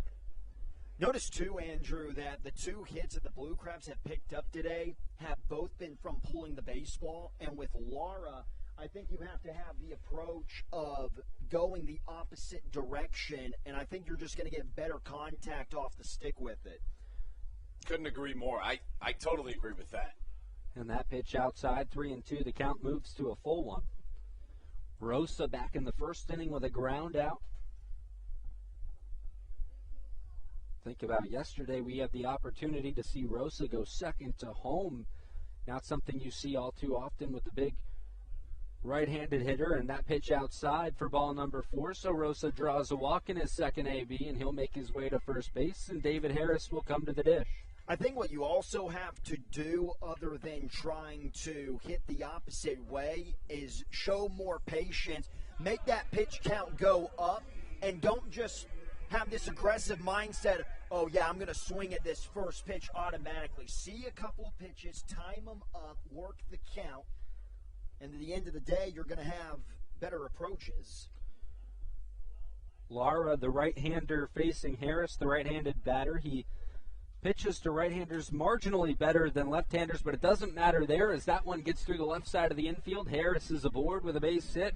Rosa to second, Harris to first, and Zach Collier to the plate for Southern Maryland. And maybe that's just what you need as an offense, seeing a couple of guys before you, one being very patient and a long at bat in Jovan Rosa, and then just a single through the infield. I mean, against a guy that throws to a lot of soft contact, this is a Blue Crabs team to this point that's been trying to hit it into the gaps. And, like you said, Matt, soft contact, low velocity from the right-hander Lara. Just try to hit it the other way or try to get it through the infield with some singles, at least to try to break them up a little bit, and then you can go for the big shots. But even that hit by Harris, I'm not overly fond of. This one ripped down the right field line and foul. Because it came off the end of the bat, and it wasn't great contact. He just kind of lucked out. Zach Collier 0 for 1 this afternoon, a .312 average for him now. And, we talk about it the middle of that order when the Blue Crabs are behind. This offense really leans on that middle of the order to get on base and provide opportunities for some production for guys like Zach Collier and Josh McAdams, as Lara checks second, kicks and fires. And this one's lined through the hole in the middle of the infield. Rosa going to come around third, and he puts the brakes on, and runners will be at all portions of the infield now. The bases are loaded and bring up Josh McAdams. We saw Rosa go second to home last night, but not on that play this afternoon. We saw him put the brakes on quickly over there as he rounded third hard. And Andrew mentioned yesterday on the broadcast they like to have these runners come full speed around the bases, and then when they need to, they put the brakes on if they absolutely have to. And we saw it there from Rosa, kind of a little late there, put on the brakes and retreat back to third. Don't want to take too many risks trailing here in this bottom of the fourth inning, especially with a big hitter like McAdams to the plate. McAdams just 3 for 18 at the plate this season with the bases loaded. See if he can turn his tides. And that pitch high on the breaking ball for ball number 1. McAdams this season hitting .281. He's 0 for 1 in this game, and as Andrew mentioned, struggles with the bases loaded, but we'll see if he can turn things around here. As the 1-0 is in there for strike one. Count is even at 1-1. McAdams this season with 21 home runs and 71 RBIs, so he's got that power on the right side of the plate. Both of those lead the team, and they're both top 10 in the Atlantic League.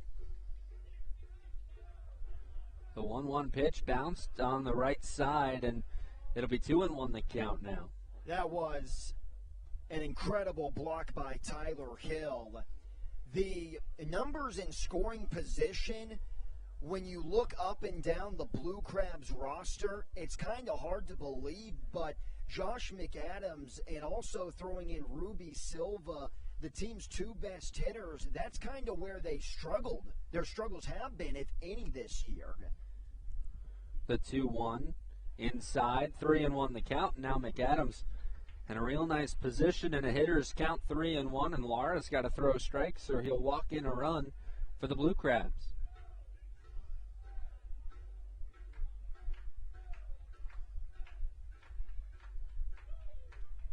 So Lara comes set on the mound, looks over at Rosa at third, kicks and deals, and that one skied towards center field. Mesa running in, loses his hat. That one won't drop. Basket catch, but he loses his footing, and Rosa's going to come home and score for Southern Maryland. So the first run of the game comes in on a low-sinking drive out towards right center field. It looks like Mesa's shaking up a little bit out there. And the Blue Crabs cut the Revolution lead in half, 2-1. And Megan Haas, the athletic trainer for the Revolution, out there to check on the center fielder for York.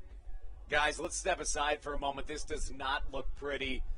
You know, out of respect for him, we're going to step aside for just a second. We'll be right back.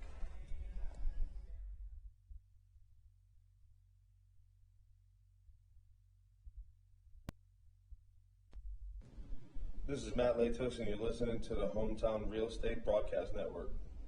Weiss Markets is a proud sponsor of the Southern Maryland Blue Crabs and has been since their inaugural season in 2008. Weiss Markets also presents one of the Blue Crabs' best and most famous promotions every single year. Kids can get in free to every single Blue Crabs game of every single year simply by wearing a jersey thanks to Weiss Markets. Weiss Markets can help you with all of your game day needs for a great price. Stop in at your local Weiss today. Eat better, spend less. That's wise. Weiss Markets is a proud sponsor of the Southern Maryland Blue Crabs. When you need a win on the road, don't get left stranded. Make AAA part of your roster, and you'll always have someone on deck ready to get you home. AAA also offers car care, insurance, and travel services, and has stores conveniently located for Blue Crabs fans in Brandywine, Crofton, and Alexandria. Don't forget to ask them about membership discounts for military and first responders. Please visit AAA.com to learn more or to find a AAA location near you.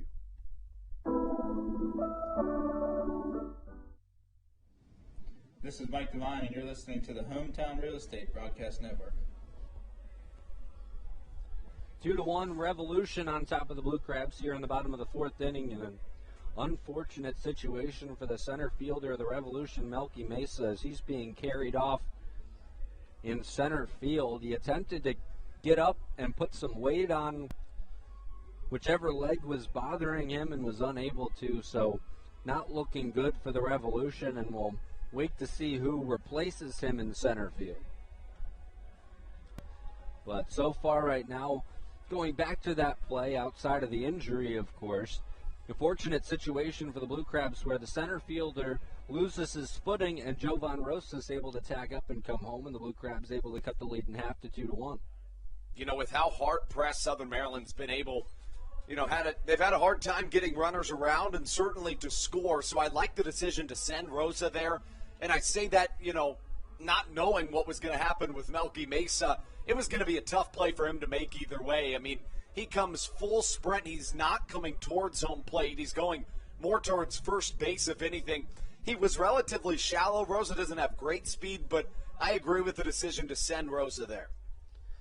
And so he'll be replaced by J.C. Encarnacion out in center field. So he'll take over the center field duties as well as the duties in the 3 spot in the lineup.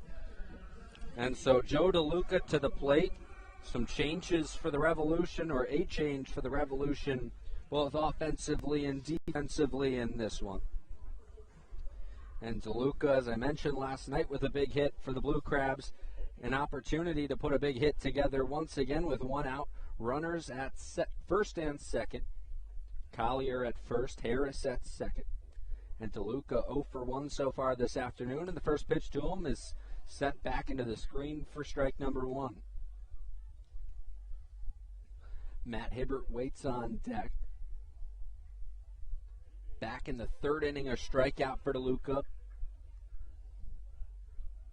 So we'll see if he can bring runners across at least one and try and, at the very least, tie this game up.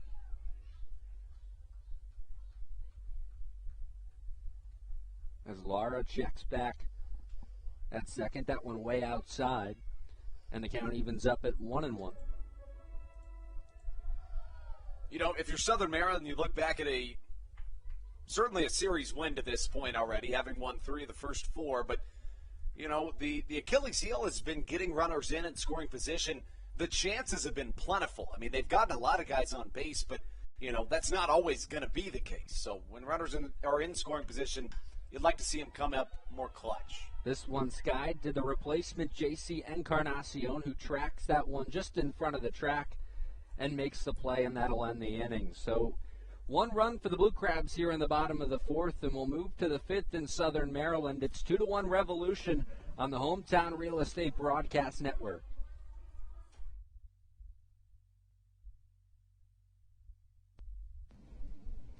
This is Daryl Thompson, and you're listening to the Hometown Real Estate Broadcast Network.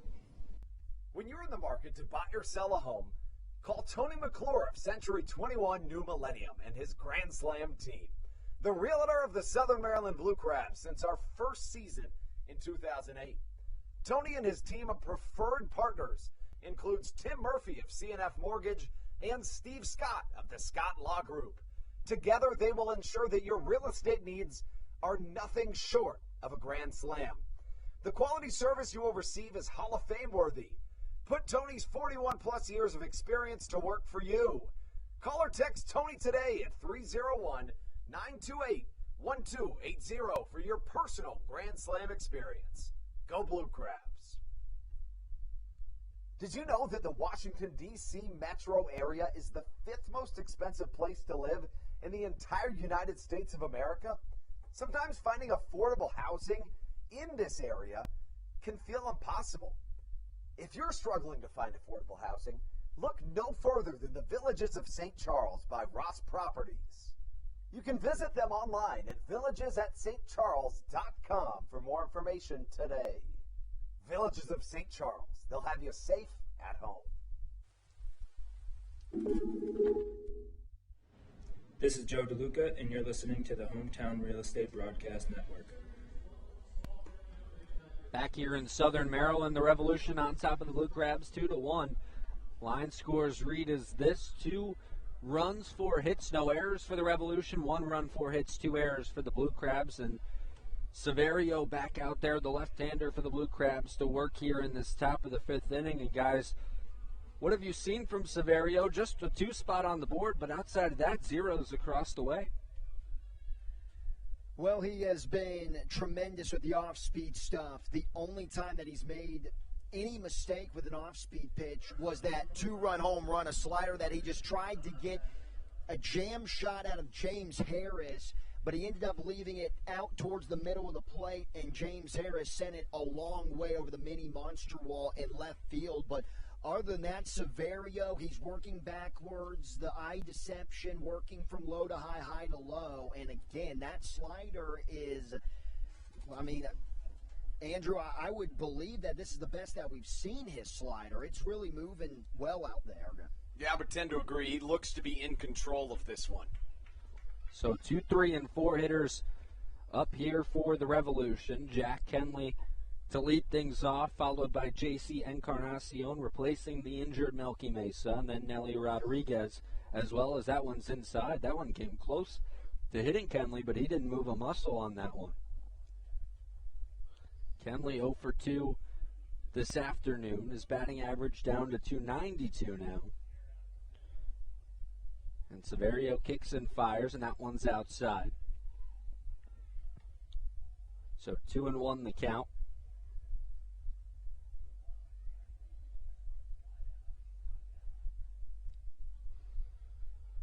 Kenley playing second base for the Revolution this afternoon. Wears number 9, and he fouls that one off down the left side and into the stands.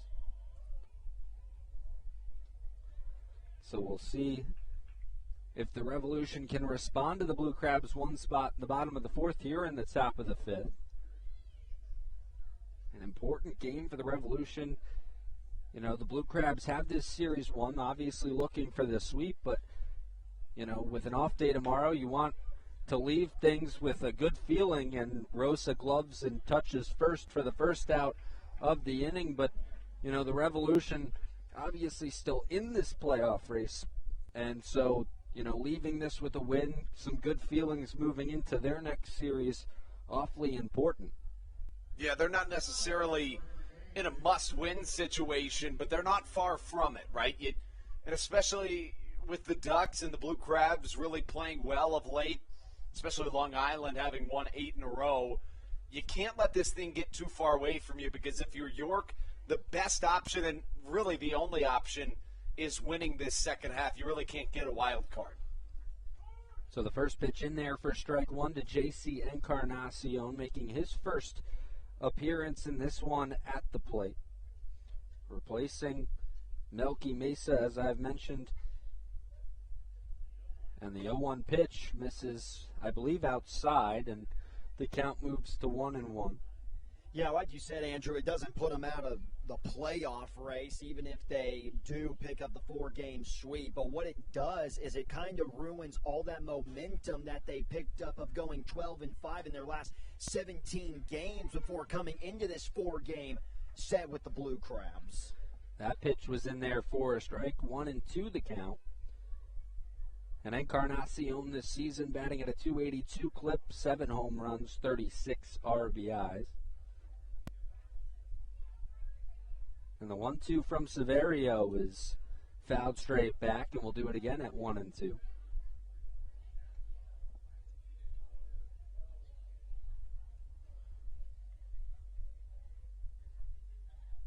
Looks like it'll be Joey Lara again in the bottom half of the 5th. And, you know, this is about the time in the game where you'd expect Southern Maryland to start picking up on the off-speed cues. You kind of know what he's going to go with. And that breaking ball drops back over the plate for strike number 3, a backwards K for Severio, his 6th of the game now. So he has been racking up the Ks this afternoon. I mean, you got to be kidding me. Silverio, that slider, like I said, has been on another level for the lefty, and it's got a little mustard behind it. I don't know about you guys, but the velocity is something that I've also picked up on that slider as well. You got the movement and the speed. So now bring up Nelly Rodriguez, the number 4 hitter for the Revolution, 0 for 2 today, and he looks at a first pitch. That's a ball inside for ball 1.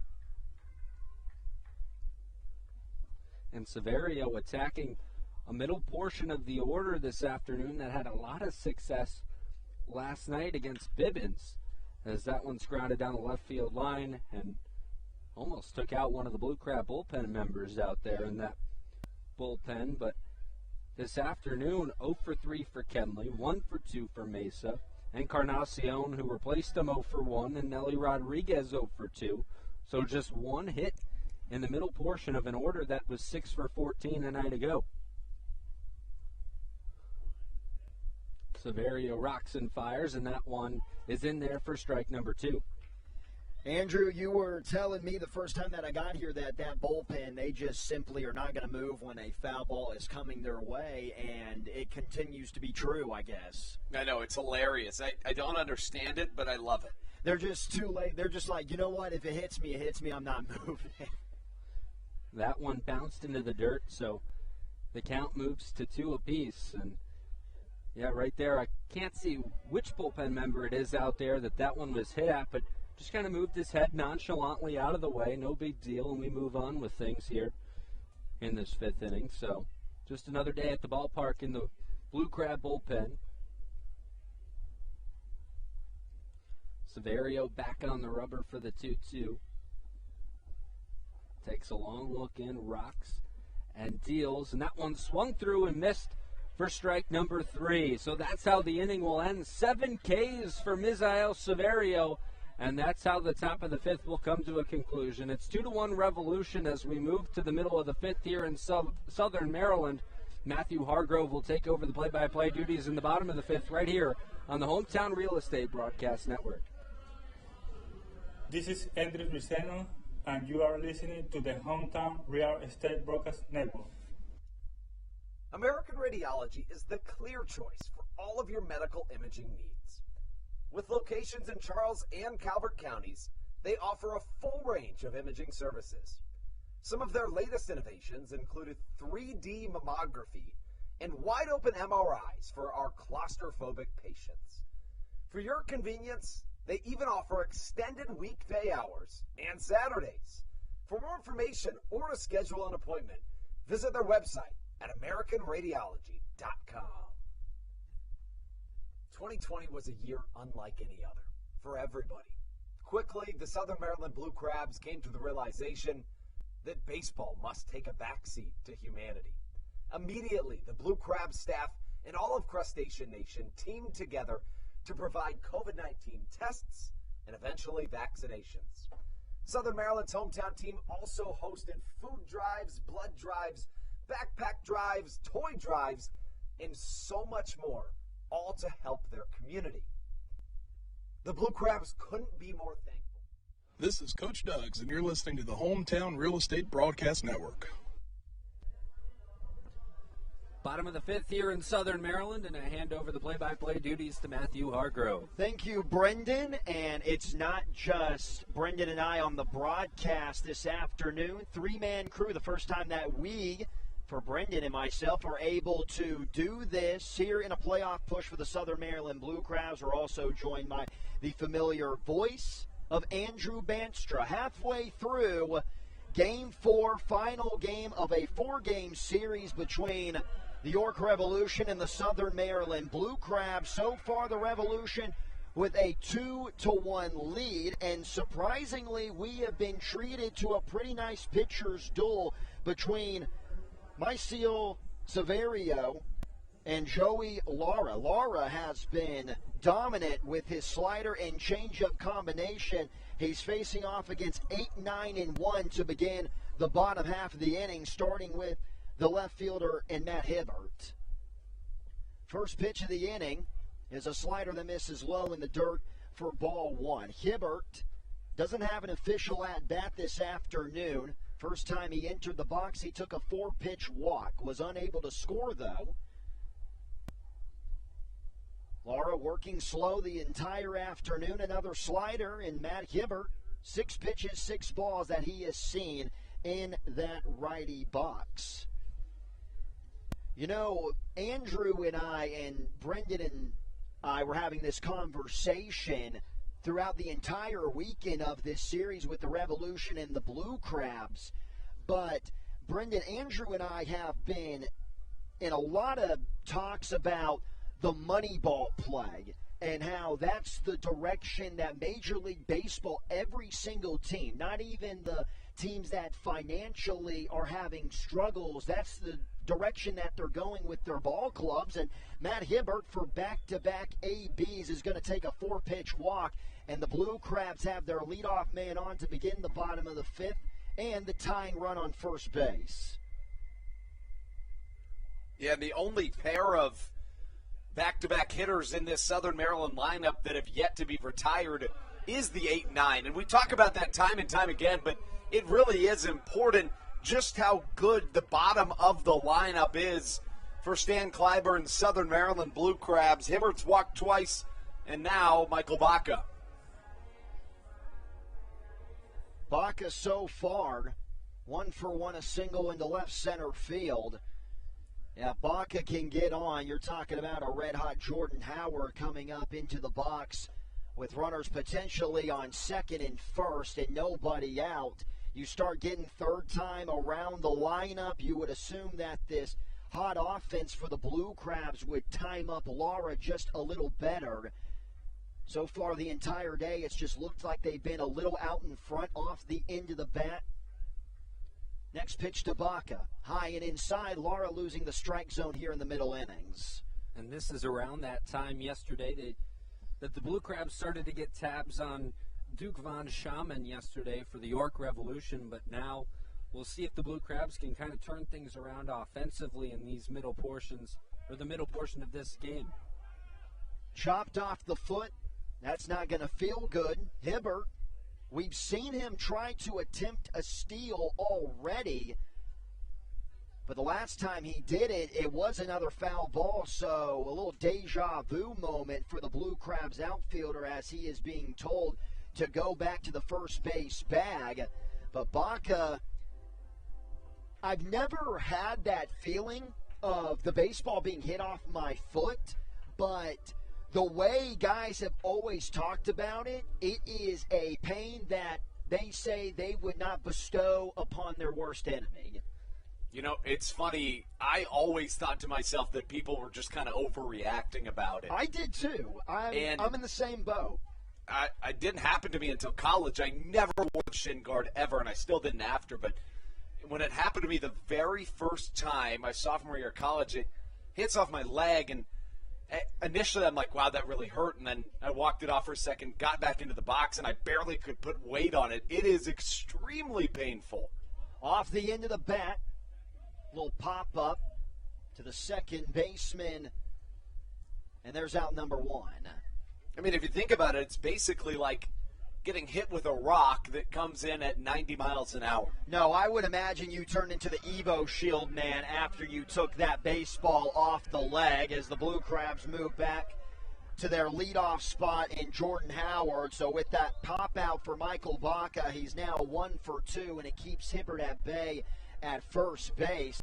Howard, on the other hand, he is also, so far like Baca, 1 for 2. Had a single to lead off the bottom of the first, but then his last AB, a 1-6-1 inning-ending double play. There goes Hibbert. Pitches outside. Throw down to second is not even close. Tyler Hill had no momentum on that throw. Yeah, and, you know, Hill has really struggled when guys go on him this season. He's now just 2 for 52 in stolen base attempts Hibbert, on the other hand, 1 stolen base in the first half, and now already 3 of them in the second half. So now Jordan Howard, runner in score position, representing the tying run is Hibbert. I beg your pardon, 4 stolen bases in the second half.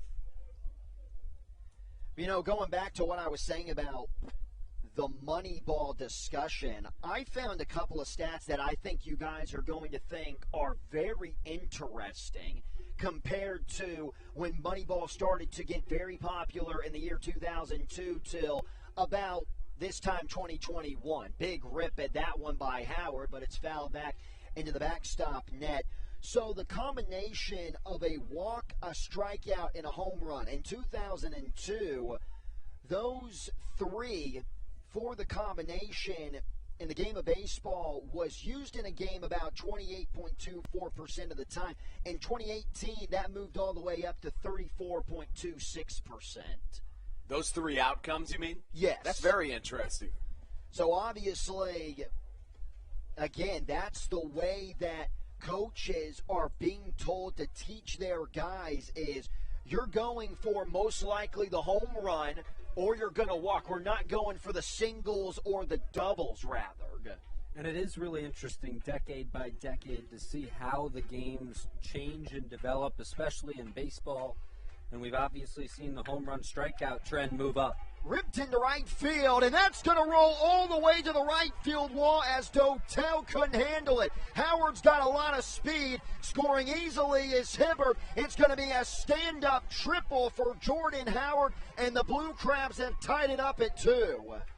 And this guy continues to impress for the Blue Crabs since he's joined the team. Now 2 for 3 this afternoon, a single and a triple on the box score for him. And the Blue Crabs tie it up, and not only do they tie it up, but an opportunity now to take the lead.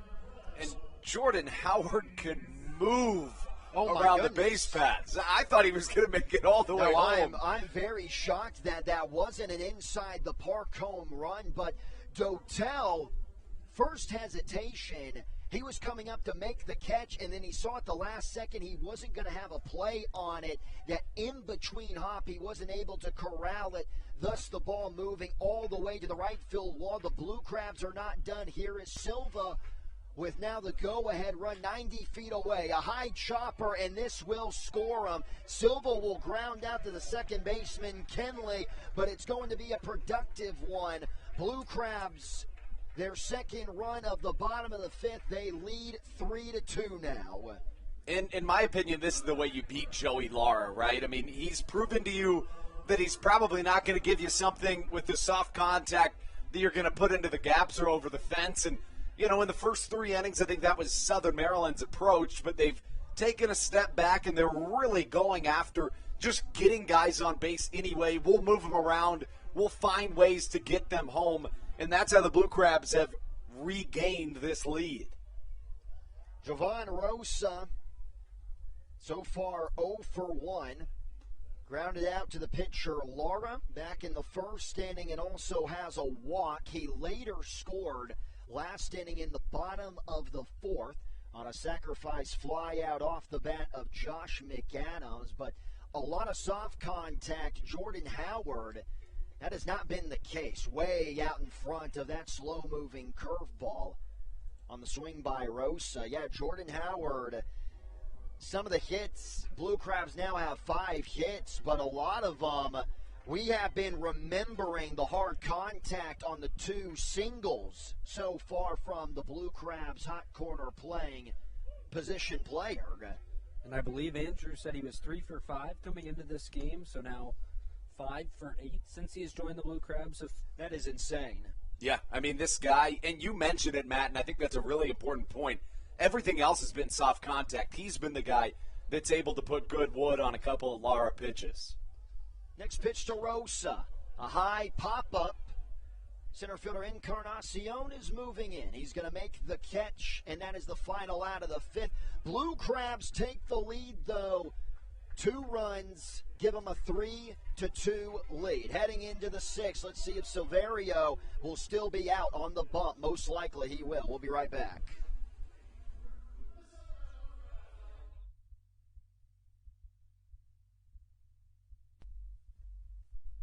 Hey, Blue Crabs fans, make sure to visit the All-American Steakhouse and Sports Theater at 35 St. Patrick's Drive, right here in Waldorf, for some great food with great friends.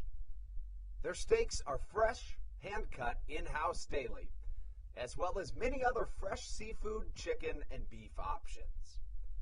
They offer outdoor and indoor dining, available each and every day, along with the same great menu to go if you would like. Please visit them online at www.theallamericansteakhouse.com. That's www.theallamericansteakhouse.com. You can also visit them on Facebook or Instagram. They have daily specials that you just can't pass up. Thank you, Blue Crabs fans. All Pawn is Southern Maryland's premier pawn shop and is the official pawn shop of the Southern Maryland Blue Crabs. Stop by and say hello today. They've been a part of the Southern Maryland community for 18 years. If you need some cash to hold you over, or if you're just doing some spring cleaning and want to clear some stuff out, please bring it by All Pawn and let them make you an offer. If you have broken jewelry or some that you just don't want anymore, please bring it by and they'll pay you more than anyone in the Tri-County area. They're located on 301 in White Plains, just south of DeMar Road. Go Blue Crabs!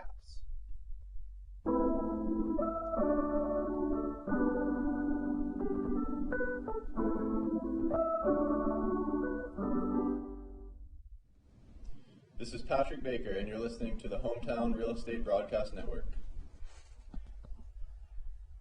Thanks to Jordan Howard and Ruby Silva, the Southern Maryland Blue Crabs have their first lead of the ball game. 2 runs scored in the bottom of the 5th. They now lead the Revolution 3-2. And if they can hang on for maybe 4 more scoreless innings, I know that's a lot to ask here in the Atlantic League, but 4 scoreless innings from this Blue Crabs pitching staff, then you're looking at a very noticeable and impressive 4-game sweep over a division foe. Silverio back towing the slab, misses with a curveball inside to begin the 6th inning for ball 1. Silverio has been automatic with every single pitch. He has spotted up today the curveball, the slider, and the cutter. The slider has been my personal favorite. It has been on cue. The only mistake he has made with it was back in the top of the 3rd inning, the 2-run blast by the left fielder in James Harris for the Revs. Next offering by Silverio, high chopper right to the glove of Silva, the second baseman. A couple of pitches, and there's 1 out for the big lefty. You know, the Blue Crabs have already won 3 games in this series, and, you know, Game 3 yesterday was won in a very different fashion than we saw in Games 1 and 2. Games 1 and 2 were simply all Blue Crabs, 13-2 and 7-1 wins.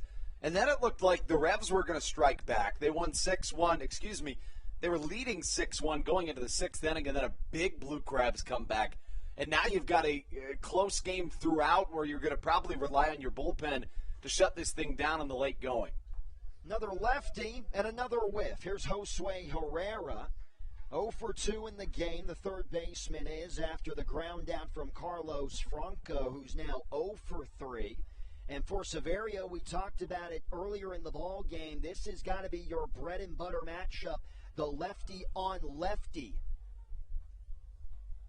And obviously coming both statistically and just the arm angle of Silverio. Anytime you have a lefty on lefty matchup, the stats point in the direction that you'll have a little more success. You see bullpens mix and match at the major league level with lefty on lefty matchups. Fly ball down the left field line. That's going to hook out a play, though. And that's been made a little bit harder to do with that 3-batter minimum rule that, of course, stemmed from the Atlantic League MLB rule change experimental partnership, in which you saw the rule implemented where you need to face at least 3 batters or end an inning. And now it's at the MLB level, so I don't know. It's been interesting. What do you guys think about that rule, or should they just let let as many pitchers go into a game as they want? Well, real quick, as the pitch is coming in, foul back in the backstop now. You go ahead, Brendan. Well, I see it from two sides because they obviously want to cut down on time of game, which I understand, and all the managers make different moves, and you go lefty on righty matchup, guy pitches for a third of an inning, and then another guy might pitch for another third, and then you're just making a lot of bullpen moves, which adds to the time of the game. But, for me, when you're trying to add more offense to the game, that's obviously going to add more time to the game as well. I don't really necessarily, at least initially, I didn't see that it was necessary, but I will say this year at the Major League level, I haven't noticed it as much as I thought I would. Really nice back pick by Rosa. Nice job by Silverio. Practicing the PFPs. 2 quick outs here in the top half of the 6th. Here is my opinion on it, guys. I continue to see baseball games run well over 3 hours, and obviously that's not cutting down on the time because it was over 3 hours to begin with. So you might as well give the advantage already to the managers and let them have the multiple righty-righty, lefty-lefty matchups, whether it be if he just wants to bring in a guy to pitch to one batter or even just throw a couple of pitches. So the 2 quick outs, like I mentioned, that's now going to bring up Wellington Dotel. Had a double, and he's also gone down via the punch-out. Big hack, but a swing and miss to begin the count at 0-1. Osmi Gregorio, the shortstop, waits patiently in the on-deck circle near the first base dugout. The 0-1. Oh, slow-moving curveball. That thing was moving and grooving. It's now 0-2. 9 swings and misses for Missy Severio today. 5 of his 7 strikeouts have been looking, but when he needs to, he can force a couple of missed pitches as well. Let's see if Severio can get through 6. The 0-2. Up the middle and into center field. Looks like Severio just tried to blow a fastball right by him. That's pretty hard to do when that fastball on average is only reaching 84 miles per hour. And that the second hit of the day for Wellington Dotel, the only multi-hit player in that York Revolution lineup. And when you look at the Southern Maryland side, only one multi-hit player as well in Jordan Howard as Stan Clyburn makes his way to the mound. Yeah, I think that's the end of the road for Missy Severio. He did his job and then some today, guys. A really good outing for the lefty. Severio heading back to a nice ovation here at Regency Furniture Stadium. We'll get you his final line and some information on the new guy that will be on the bump, the first guy out of the bullpen this afternoon for the Blue Crabs when we return on the Hometown Real Estate Broadcast Network. This is Daryl Thompson, and you're listening to the Hometown Real Estate Broadcast Network. Whether it's Chris Paul, Cliff Paul, Aaron Rodgers, or even the son of a former Blue Crab, Patrick Mahomes, you've seen many athletes endorsing State Farm. That's because your State Farm agent has your back through good times and not so good times. That's why all the Blue Crabs, Daryl Thompson and the whole team, trust State Farm with their insurance needs. State Farm is the company people have trusted for over 99 years to help life go right. Call your local State Farm agent, Greg Conklin, today at 240-776-4289.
This is Kent Blackstone, and you're listening to the Hometown Real Estate Broadcast Network. New pitcher on the bump for the Southern Maryland Blue Crabs. It's going to be the righty in Dalton Geeky. Geeky has been pretty impressive so far in the month of September. Hasn't allowed a run in his last 3 outings, including last night's ball game when he had that scoreless inning after the Blue Crabs had the comeback in the middle innings. And all he needs to do, in the words of Stan Clyburn, the manager for Southern Maryland, is just get him 1 out to send it to the bottom of the 6th, with Southern Maryland still with their 3-2 lead over the Revolution. First batter that he's going to face is going to be the shortstop in Osme Gregorio. Wellington Dotel at first base after the single off Severio. First pitch from Geeky, that's going to get away from DeLuca and all the way back to the backstop. Not the way you want to begin your outing out of the pen. Geeky, a high strikeout guy. The right-hander, former Atlanta Braves, I beg your pardon, yes, the Atlanta Braves, and Chicago Cubs prospect, a 3.52 ERA on the year. In the second half, 21 strikeouts in 14 1/3 innings. Also pitched last night. He got the win, his second of the year. Gregorio looking for his second hit of the afternoon. He's 1 for 2, and he's got it. Past the diving Howard and into left field. A little bobble by Hibber, but he is able to get it into the infield very quickly, holding up the runner at third. That was a nice job by Matt Hibbert. Yeah, perfect throw out towards home plate as well, and DeLuca able to corral that one, and a good decision over at third base to hold the runner there, because he probably would have been out on that throw. Now here's Tyler Hill. A walk, and has also got on the base pass by an error from the Blue Crabs. They've been a little sloppy today. They have a couple of errors, especially on that right side. Runners on the corners, 2 outs. Geeky looking to get out of a jam. First pitch low and in the dirt, but another nice stop behind home plate by DeLuca. Yeah, Geeky, that fastball is overpowering. It's going to come in about 94. Curveball and sliders got very nice velocity as well, sitting at about 84 miles per hour on both those pitches. He's set just above the belt. Next pitch to Hill. Swing and a miss. Tyler Hill was a crab killer the last time York was in town. He had 2 RBI doubles in back-to-back nights that secured 2 of the 4 Revs wins, 2 of the 6, I should say, Revs wins against the Blue Crabs in 2021. Southern Maryland 15-6 against York. And even though Tyler Hill has been, like you said, a Blue Crab killer, he's definitely a guy that I want to go after right now with James Harris looming in the on-deck circle. Definitely don't want to load the bases for the Revolution left fielder. Catches the corner inside. A late strike call there, but nevertheless, now 1-2. Geeky 1 strike away from sending it to the bottom of the 6th. Blue Crabs on top 3-2.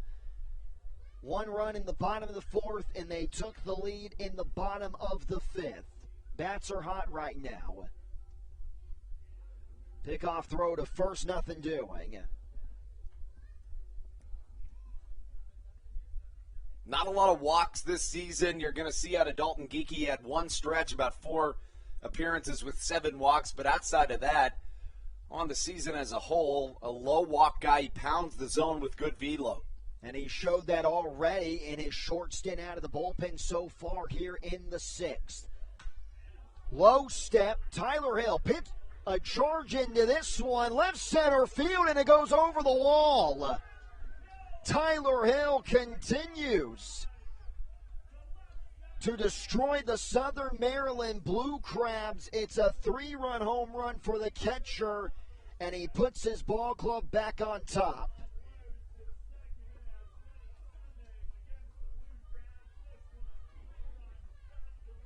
Not much you can do about that if you're Southern Maryland. I still think it was the right move to bring in Geekie when you did. But now you face a different situation, right? You were thinking it was going to be 7-8-9 with some combination of the man on the mound, Geekie, and then Briseño, and then Latos. But now you got to kind of reformat that. We know Southern Maryland is able to score in the late innings. They did so last night and have been really good at it all season long. Well, I definitely jinxed the Blue Crabs with what I said about Tyler Hill and how Geekie has to go after him, because you definitely don't want to load the bases for James Harris, and Tyler Hill proceeds to put his team in the lead. And that one was crushed to one of the deepest parts of the ballpark, too, so not a cheap home run from Tyler Hill either, out into that left center field gap. So it's now 5-3, York Revolution. This has been a pretty good ball game so far in this Sunday afternoon. Back and forth we go. Big swing and a miss by Harris. A little frustration behind that heater from the righty Geekie. It's just going to be so tough to pick up a 4-game sweep. That's just how it is in the game of baseball. Even you got the sense that even when the Blue Crabs took the lead in the bottom of the 5th inning, that 3 runs just wasn't going to be the winning score in this one. Yeah, and to that point, Southern Maryland on the year struggles when scoring 3 or less, just 7-30. Fastball misses high and outside. Geekie, you can see the frustration as he got the baseball back from his catcher, DeLuca, but that's the last thing that you want to do right now as the inning. You're still trying to keep your team in the ball game. And a right-hander up and working as well in the Southern Maryland bullpen, and you just have to wonder when Stan Clyburn will decide to make a move if he needs to. Jack Kinley's 0 for 3, has played really good defense all series long. Hasn't mattered as much, though, with the Revolution dropping the first 3 games of the series. He's going to chop one towards the Revs bullpen down the right field line to begin the AB at 0-1. J.C. Encarnacion is waiting in the on-deck circle, filling in for Melky Mesa. Very scary injury in the bottom of the 4th inning. Had to be carried back into the Revolution locker room by a couple of his teammates. Now 0-2 to Kinley after that swing and a miss. And that's going to be a huge loss for the Revolution if reports come back, and maybe that's a season-ending injury for the talented center fielder. We've seen the pop. He's kind of a 5-tool player. A little blooper, that shot into left field. All the momentum on that York offense.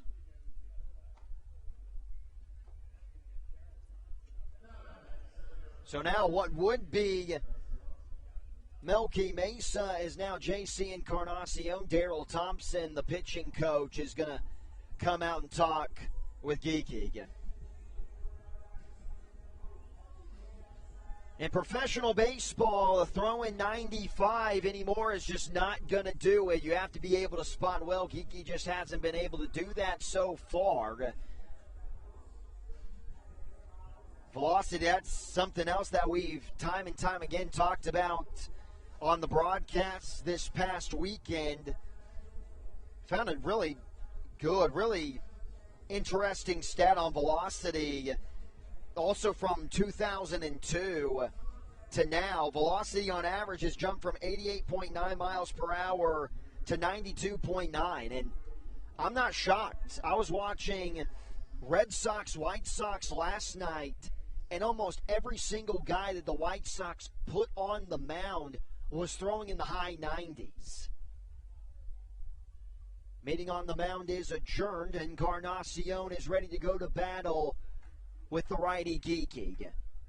Gets the sign from DeLuca, first pitch swinging, bounces off the backstop net 0-1. And those guys in particular from the White Sox, notable names like Michael Kopech and Craig Kimbrell. Kimbrell's been around for a while, but the velocity is no joke, and that's probably why we've seen the rubber being pushed back here in the Atlantic League for some test run for Major League Baseball. I seriously think that that is going to be a rule that Major League Baseball in the next 10 years picks up. I would tend to agree. I mean, I think it's just a matter of time. Guys are just going to keep throwing harder and harder, and you get to a point where you kind of have to level the playing field. But you're even more impressed by the offensive players, how they're able to stick with it, and maybe that's another reason why we see all those home runs. Just misses outside. Geeky thought he had it, but the electronic strike zone, the robot, says absolutely not, get back on the bump. I think that's another reason why we see a lot more home runs is the ball's just going to go farther when you make solid contact off of a 98, 100-mile-per-hour heater, especially around the belt buckle. Getting off of second base a little bit. And I'm really surprised that James Harris didn't try to attempt to steal third base. He had the bag stolen. I know there's 2 outs, but I think in that situation, he would have been successful on the aggressive move. Geeky, who hasn't looked comfortable out there in this inning. Slider gets away from DeLuca. Nobody moving up, though. Geeky just continues. You can really look at the body language right now, just moving really slow around the bump. He just doesn't have it. Little shuffle of the rosin bag as well. Full count, runners will be on the move. A ball in the gap should score 2. Encarnacion looking to make a dent in that scoreboard ever since coming in for Mesa.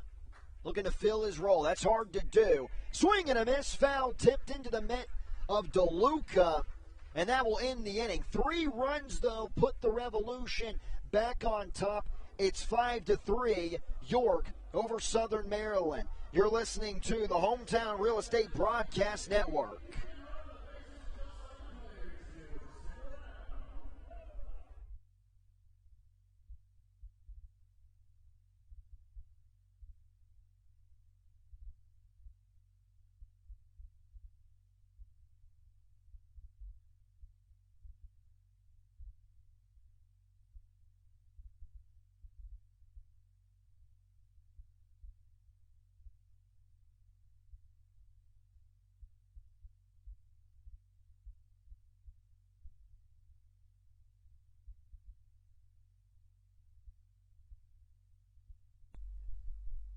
There's nothing quite like when the Blue Crabs retire the side. At Wealth Management Partners, they're on your side for your retirement planning needs. It's never too early to start planning your retirement. Talk to the experienced financial advisors of Wealth Management Partners located right here in Waldorf. Call them today at 301-885-0955. Again, Wealth Management Partners. Call them today at 301-885-0955.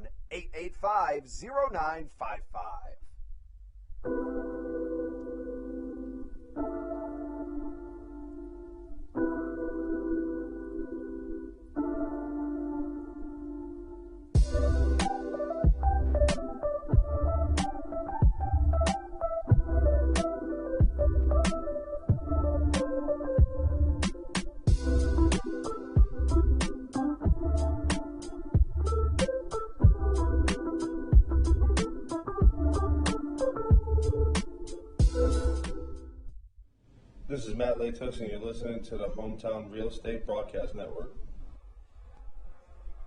Catcher for the York Revolution in Tyler Hill with a monster 3-run bomb in the top of the 6th inning to put his squad on top. Back and forth we go here at Regency Furniture Stadium in Waldorf, Maryland.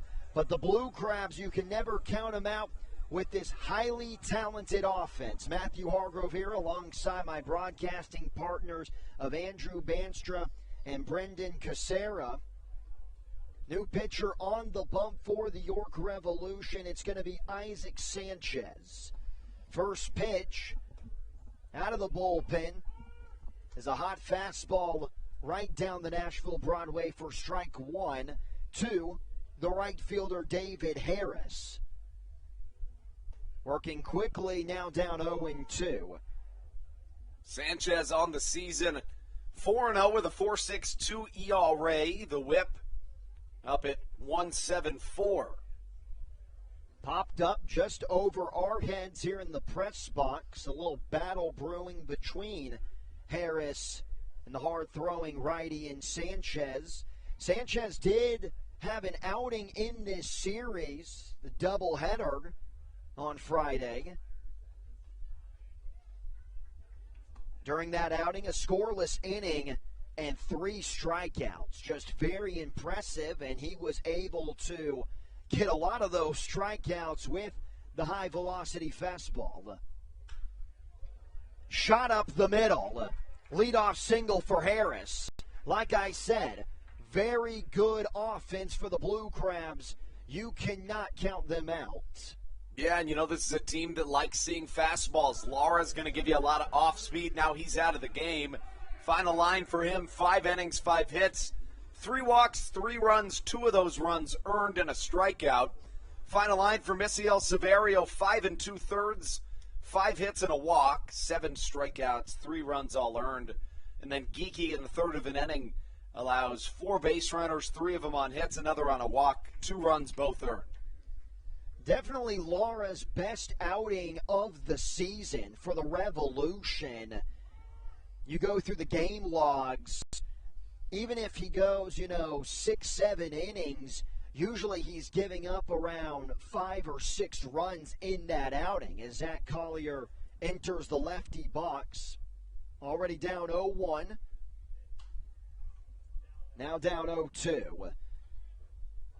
And Harris with that hit joined Howard is the only other multi-hit guy in the lineup today for the Southern Maryland Blue Crabs. As I mentioned earlier, Wellington Dotel was the only guy with multi-hits in the York lineup until Osme Gregorio joined him. So 2 apiece in either lineup in this close matchup.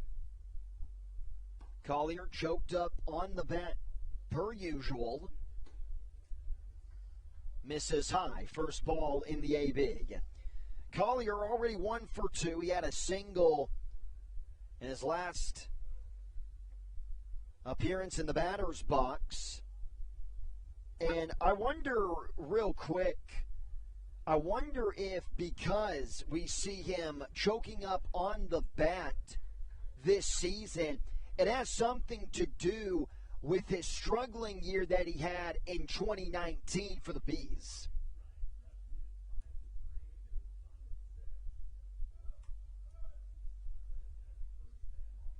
Two balls and 2 strikes to the Blue Crabs center fielder. The kick and the pitch. This ball's going to split the gap into right center field. Rounding second and heading for third is Harris. Collier with a big slide into second. It's a double, and the Blue Crabs are in motion in the bottom half of the 6th. Really good piece of hitting by Zach Collier here, and he and David Harris have been fantastic in the homestand. Harris 7 for 12 in the homestand so far. And how about Zach Collier, 8 for 13. Those two have been just about unstoppable, as we're going to see Jake Marshall in a pinch hit role due to that double hook rule. Jake Marshall coming in for Josh McAdams, and that is very disappointing if you are a Blue Crabs fan. But Stan Clymer, Josh McAdams has been playing a lot of games over there at the hot corner. So maybe this is kind of a half day off for McAdams, as now obviously he can't come back into the ball game, and already a pinch hit situation for Marshall, and he has a chance to tie the ball game up with 1 single into the outfield grass. The first pitch that Marshall sees is low on a changeup for ball one. Marshall was really good to begin this season. In his first 20 at-bats, he had 9 hits, then went into a little bit of a slump, but in limited opportunities in the second half, he's 5 for 15. And back to that Collier hit, too. You know, he hasn't hit the ball cheaply this weekend. Everything he's hit has been pretty hard, it seems like, so far this weekend. You know, it's funny, in the doubleheader, Harris and Collier had the same exact stats. They both went 3 for 5 with a couple of RBIs. And then today, both of them are 2 for 3 with 2 singles. And both on their outs have flied out into the outfield. The only difference is Harris flew out to the center fielder and Collier to the right fielder. That is something you don't see every day. Now, wind still moving at a pretty good pace towards left field. Definitely helped out Tyler Hill on his home run over the left center field wall. High and inside. Really patient AB here from Marshall. The dangerous catcher, Joe DeLuca's waiting in the on-deck circle. Yeah, and for Isaac Sanchez, who comes into this game, it allows back-to-back hits. One a single, and the next a double. Probably should be patient against him. He's going to be a little bit rattled. You know, he doesn't want to load the bases with no outs. 3 balls and 1 strike. Do you take another pitch? I don't think it would be a terrible idea. Let's see what he does. He's swinging all the way in and out of the glove of Sanchez, and everybody's going to be safe. Blue Crabs cut the deficit to 1 as Harris will score. Runners will be on the corners now for DeLuca. You put the ball in play with good speed, good things are going to happen. And now you've got the tying run at third. Southern Maryland continues to climb back into ball games. This game hitting really well with runners in scoring position. So Marshall, who the numbers you don't really bat an eye towards his numbers when you take a look at all the impressive stats on the box score for the Southern Maryland Blue Crabs for the regular season. But that's going to go down as an infield single. A really tough play for Sanchez. I know it hit the glove, but he had to have cat-like reflexes to get the out there or the possible double play. From the left side, changeup that's taken for a ball. 1-0. DeLuca, he's looking for his first hit. He's due. A strikeout and a fly out to the center fielder. A chance maybe to load the bases for Matt Hibbert, and if Hibbert's able to get a hit with the bases loaded, maybe that can get him going. It averaged down to 283, a lot from his well above 300 average. DeLuca was looking to send that one into the neighborhood behind Regency Furniture Stadium, but it's now 1-1. Yeah, our friends over at the aptly named Fieldside neighborhood. You know, the street names back there are all Blue Crabs and Atlantic League related. You have Blue Crab Lane, Barnstormer Drive, you have Revolution Road. Pretty cool that it was inspired by the stadium and the Blue Crabs. Yeah, I have not noticed that. It's pretty interesting. But I'm really shocked that they named them after, the opposing team. You think that they would just come up with, I don't know, the way that Ruby Silva's been playing this year, you might as well name a road after him. Darrell Thompson Drive. Darrell Thompson. That's going to happen at some point. They're going to build a statue of that man, so you might as well just get it out of the way and name a pavement after him, for crying out loud. That's very true. Can't wait till he gets back on the bump. It's going to come up soon here in this long homestand. Over a week long. In the dirt, Tyler Hill. Both catchers today have been really solid. Haven't seen a ton of pass balls between Joe DeLuca and Tyler Hill. It'll be Darrell Thompson on Tuesday, the next Blue Crabs game to be played against the Long Island Ducks. Games 2 and 3 starters, however, still to be determined. Man, I know that game. I wish that was a weekend series, because that series needs to be a playoff atmosphere like we kind of saw in last night's ball game. Tyler Hill looking for that off-speed pitch to come back over home plate, but unable to do so. It's now a full count. And that series next week could obviously be a preview of a potential playoff matchup between the Long Island Ducks and the Southern Maryland Blue Crabs. It's going to be fun. Daryl Thompson, the last time he pitched here at Regency Furniture Stadium, a complete game. It was 7 innings, though. Let's see if Marshall goes on the full count pitch. Crabs fans making some noise. He stays. Swing and a miss. A clutch, ice in the veins strikeout for Isaac Sanchez. And that's just the first out recorded still in this inning. So while that's got to feel good, he's still got a ton of work to do. You know, for Joe DeLuca, I get it. He's a guy who's got a ton of RBIs this year, but would really like to see him kind of quiet the swing down a little bit, change his approach. It looked like he was going for maybe the 3-run home run there. I could have it wrong, but maybe that's just how DeLuca's swing is always looking like. Matt Hibbert has seen 8 pitches. All of them have been balls. He hasn't recorded an official appearance in the box yet, looking to turn things around with that. The first strike he sees, he's going to barely foul it down the left field line, 0-1. And the goal right now, if you're Hibbert, put it in play. You've got the speed to probably get there on a fielder's choice should you run into a double play circumstance, but just get it on the ground. Let's tie this thing up with 1 away and a runner at third. I believe Southern Maryland has the big righty in Carl Bryce warming up in the bullpen, unless my eyes deceive me again. I believe it's Andres Briseño in the bullpen for Southern Maryland. And that is good news for the Blue Crabs, as Briseño is a guy here in the bottom of the 6th inning, starting to get into the last third of this afternoon's contest. Briseño is a guy who potentially can take you the rest of the way.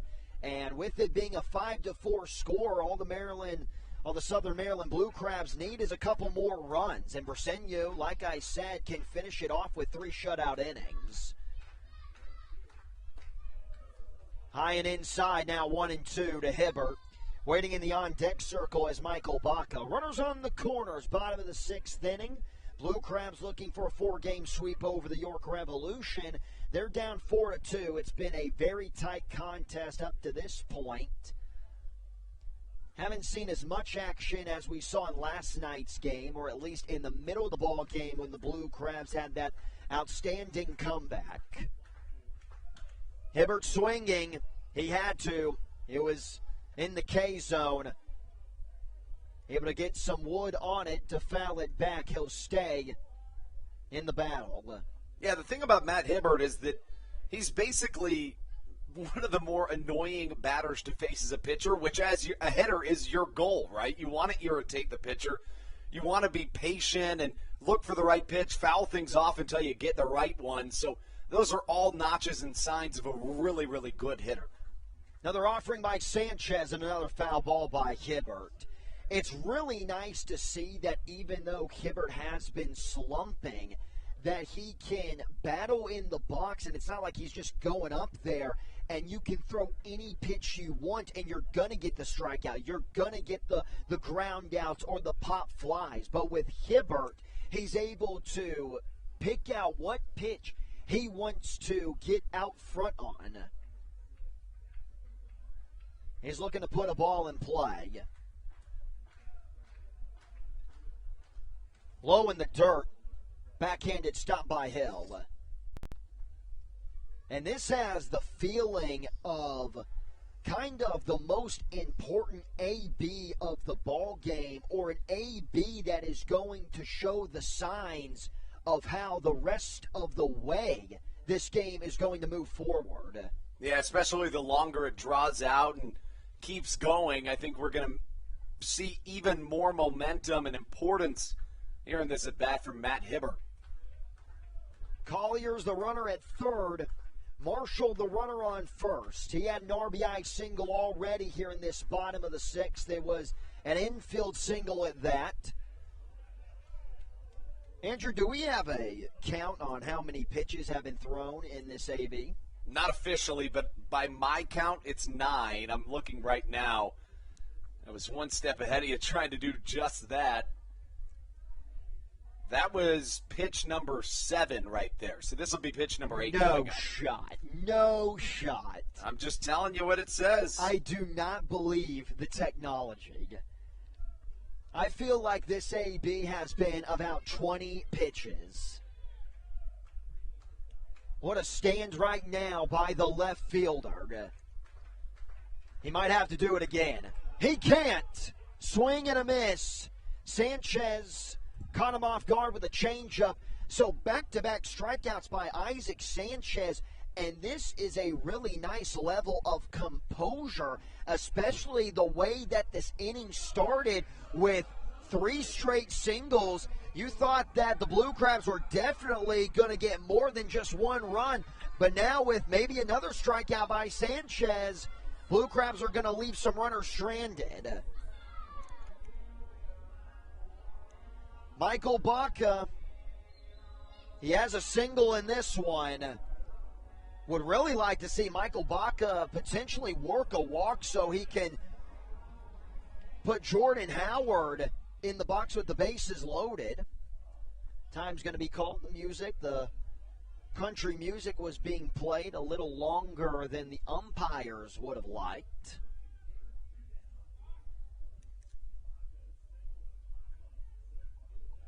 So now with 2 outs, you're probably not going to see Jake Marshall running at first base. He doesn't have a lot of speed already to begin with. Swing and a miss. Man, that slider had a lot of depth to it, 0-1. An off day tomorrow for the Blue Crabs before Long Island comes to town.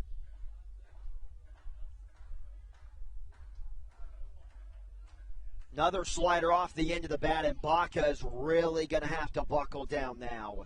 And now if you're Sanchez, you have a lot of ways that you can go with the rest of this AB. You get sliders on the outside part of the plate, and now he can start to work in as he has Baca with the eyes looking outward. And it's dangerous with a guy like Sanchez on the bump, considering the situation, because the fastball, if you already got Baca looking outward, that fastball can get up on the hands in a hurry. He does go with a fastball inside, swing and a miss. He strikes out the side, just like he did a couple of nights ago. Runners are stranded on the corners. The Blue Crabs do get 1 back. They still are down 5-4 heading into the last third of this afternoon's event. We will be right back. You are watching Blue Crabs Baseball on the Hometown Real Estate Broadcast Network. Hey, Blue Crabs fans, make sure to visit the All-American Steakhouse and Sports Theater at 35 St. Patrick's Drive, right here in Waldorf, for some great food with great friends.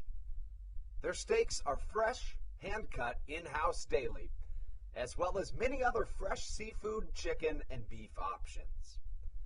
They offer outdoor and indoor dining, available each and every day, along with the same great menu to go if you would like.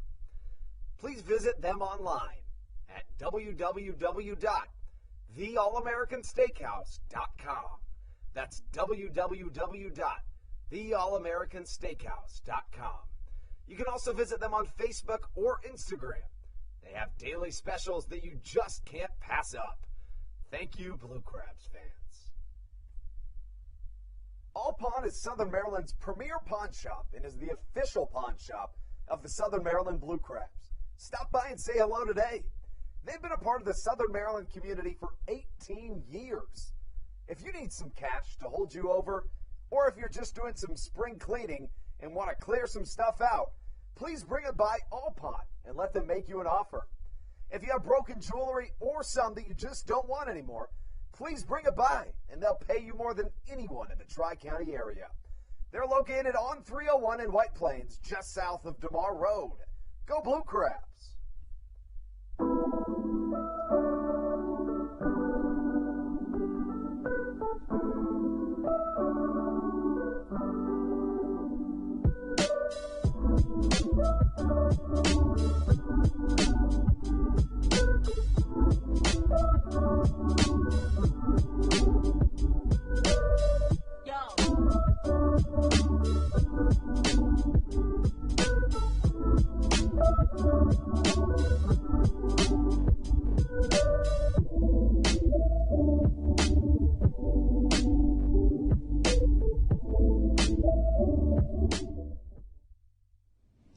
This is Patrick Baker, and you're listening to the Hometown Real Estate Broadcast Network. Matthew Hargrove here, next to Brendan Casera and Andrew Banstra. Top of the 7th inning, Regency Furniture Stadium on a beautiful, pretty warm Sunday afternoon. The York Revolution have a 5-4 lead on the Southern Maryland Blue Crabs. It looked like Southern Maryland was going to at least tie the ball game up in the bottom of the 6th.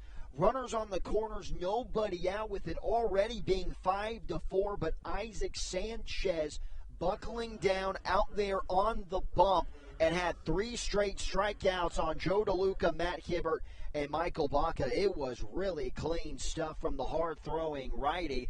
New guy out of the bump, or should I say onto the bump, out of the bullpen for the Southern Maryland Blue Crabs, and that is going to be Mr. Briseño, who is, as the Blue Crabs fans know, a staple in the bullpen this summer. 3-3 with a 1.87 ERA.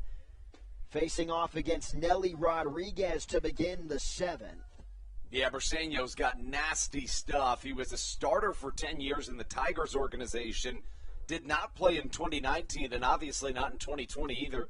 Has reinvented himself as a reliever here for the Blue Crabs. Good morning, good afternoon, and good night. That's how you want to start your afternoon, coming out of the bullpen. 3 pitches, 1 gone. And for Nelly Rodriguez, he's now 0 for 4 with 4 strikeouts. Yikes. That is a day to forget. The old sombrero, if I'm correct. Or at least that's the saying for the 4 punch-outs. Next batter's Carlos Franco. He's being aggressive, big swing, in and out of the mid of DeLuca. Looks like Franco just got a little bit of the baseball there on that foul tip. Some big news around the Atlantic League. It was announced today that the new team in Staten Island that's coming in 2022 to the Atlantic League has narrowed it down to 7 possible team names. And how they got to that decision, they received 2,000 entries from fans around the area to the ball club. And they, obviously, the front office, the owners, picked the names that they liked best, and they've narrowed it down to 7. I'll go over some here in a minute. High pop-up, way out of play. 2 strikes now on the Revolution first baseman. But here's some of the names. You guys let me know if you like any of them. We got Harbor Heroes, the Dragon Slayers, Fairy Hawks, Responders, Frontliners, Watchdogs, and Greenbelters. Well, I'm going to be honest with you. I'm not a huge fan of really any of them, but let me preface that with... Well, that's great. And I had seen them before, so I've had some time to think about this. But, you know, I think that any time, no matter who it is, somebody puts out a slate of new names, I think that it's very rare that people are going to like them on the first go-around. So whatever they pick, I think they're all good options, and they'll become much more likable over the years. I mean, I think the more affection you have for a team over the course of a couple of years is going to make just about any name likable. Now, there is some exceptions to that, but, you know, I don't mind the Fairy Hawks. I think that's not bad. I think you got to have some creativity, especially in today's minor league baseball. When I looked at the names, too, I thought Harbor Heroes kind of resonated with me. But, yeah, as Andrew mentioned, just, you know, whenever a team has a new name, it's kind of interesting or might not resonate right away, but it's something you kind of get used to over time. So we'll see what Staten Island decides to come up with down the road as they've narrowed it down. Swing and a miss. Second strikeout of the inning for Briseño. This time on another off-speed pitch to the first baseman, Carlos Franco. So Briseño looking like he has his usual stuff. Going back to the team name, I'm a big fan of the Watchdogs. I like the Watchdogs, too. And it sounds like 5 out of the 7 names that they chose are named after first responders. So it sounds like they're wanting to go into that direction. So even though they have the Dragon Slayers and the Green Belters, I don't even know what that is. But I'm assuming that definitely the Dragon Slayers, they just kind of threw that in there. But I don't think that's going to be, at the end of the day, the name that they pick. As the new guy, the 6-hole hitter, so Briseño is wiping the floor right now with the meat of the lineup. Here's Josue Herrera. Bad swing, fastball that was nowhere close to the strike zone, but Briseño is going to begin the AB at 0-1. Herrera so far is 0 for 3.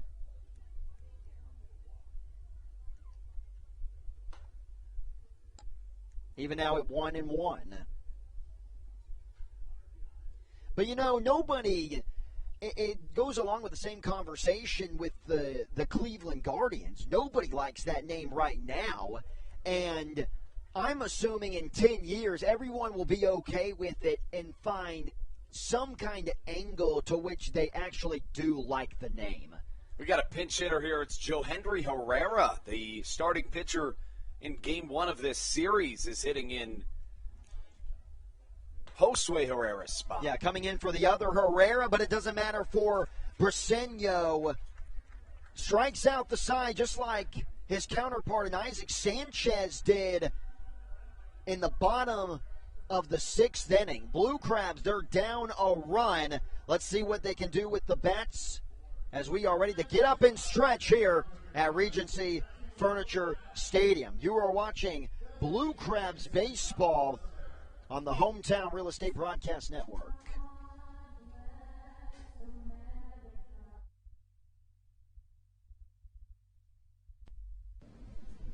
This is Dalton Geeky, and you're listening to Hometown Real Estate Broadcast Network. There's nothing quite like when the Blue Crabs retire the side. And Wealth Management Partners, they're on your side for your retirement planning needs. It's never too early to start planning your retirement. Talk to the experienced financial advisors of Wealth Management Partners located right here in Waldorf. Call them today at 301-885-0955. Again, Wealth Management Partners. Call them today at 301-885-0955. Weiss Markets is a proud sponsor of the Southern Maryland Blue Crabs and has been since their inaugural season in 2008. Weiss Markets also presents one of the Blue Crabs' best and most famous promotions every single year. Kids can get in free to every single Blue Crabs game of every single year simply by wearing a jersey thanks to Weiss Markets. Weiss Markets can help you with all of your game day needs for a great price. Stop in at your local Weiss today. Eat better, spend less. That's wise. Weiss Markets is a proud sponsor of the Southern Maryland Blue Crabs.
This is Matt Latos, and you're listening to the Hometown Real Estate Broadcast Network. Everyone is good and stretched heading into the bottom of the 7th inning in Waldorf, Maryland. The York Revolution. It has been a pretty good game this afternoon. The Revolution lead the Southern Maryland Blue Crabs by a score of 5-4. New pitcher, the second guy used by the York Revolution out of the bullpen. It's going to be the lengthy lefty and Brandon Fry. This season for York, he's 2-2 with a 4.38 ERA and 37 appearances, 39 innings pitched. Talking about the strikeout numbers, he's got 31 and 18 walks. The 18 walks a little bit of an issue. Doesn't give up a lot of home runs, just 4 given up on the year, but that can change in a hurry, especially now facing the leadoff area for the Southern Maryland Blue Crabs lineup.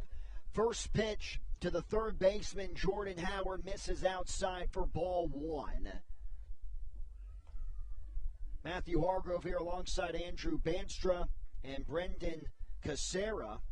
Jordan Howard has been elite so far in a Blue Crab uniform. He's 2 for 3 today. We addressed the numbers already coming into the ball game this afternoon on our pregame show. But Jordan Howard, he came in also to pinch hit in last night's game and even picked up a hit. I think that's definitely, you can tell you're pretty hot, is when you come in to pinch hit and you pick up a hit. One of the hardest things to do in the game of baseball is pinch hitting. Howard is a switch hitter. This is the first time as a Blue Crab that we've seen him hit from the right side. The 2-1 pitch to the third baseman, outside and high.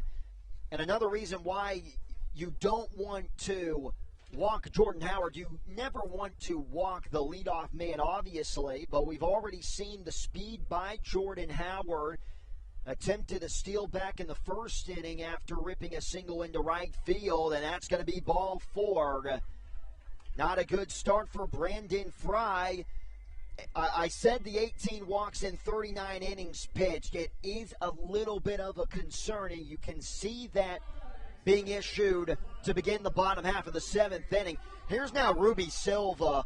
It's about time for him to go off on a pitch, I would say. Yeah, came into this game in the series hitting 2 for 14, so it has been a struggle for him, and 3 groundouts in this game. And if Ruby Silva can find a way to get on, you got the dangerous Rosa. Silva's going to bunt one. It's beautiful down the first base line. It's going to be a bunt single. You know, all I can do is sit here and laugh. And not laugh in a bad way. I laugh because Ruby Silva just has so much control over the game of baseball. And it's so fun to watch him play. He can hit a ball 450 feet, and then he can also just lay down a slap bunt exactly where he knows he can get to first in time. Really good speed at first and second.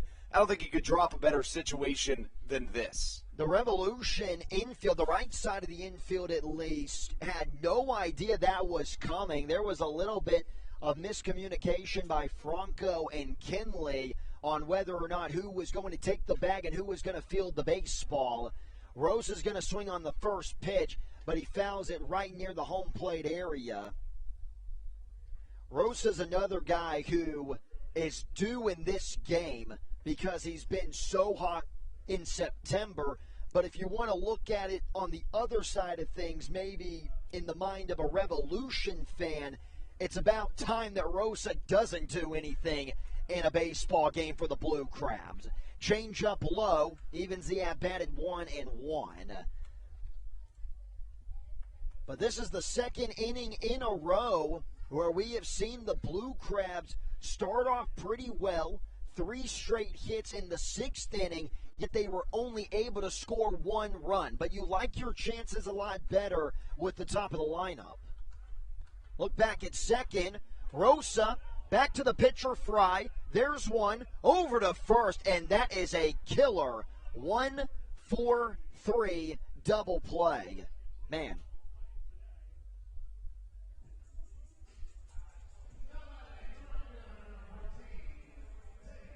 Now here comes David Harris. He's going to have to be a hero in this at-bat. And if you're Tyler Hill, you got to be a brick wall behind home plate. Howard, anything gets maybe even a little bit away from you, talking about Hill, it is most likely going to be a run because Howard has so much speed. Harris has 2 hits already in the ballgame, both of them singles. Begins the count at 0-1. And I'm kind of interested that the Revolution aren't putting Harris on first base to get the lefty-lefty matchup with Collier. But it's still kind of early on in the ballgame. It's not like it's the 9th inning. And Collier, that average, well over 300.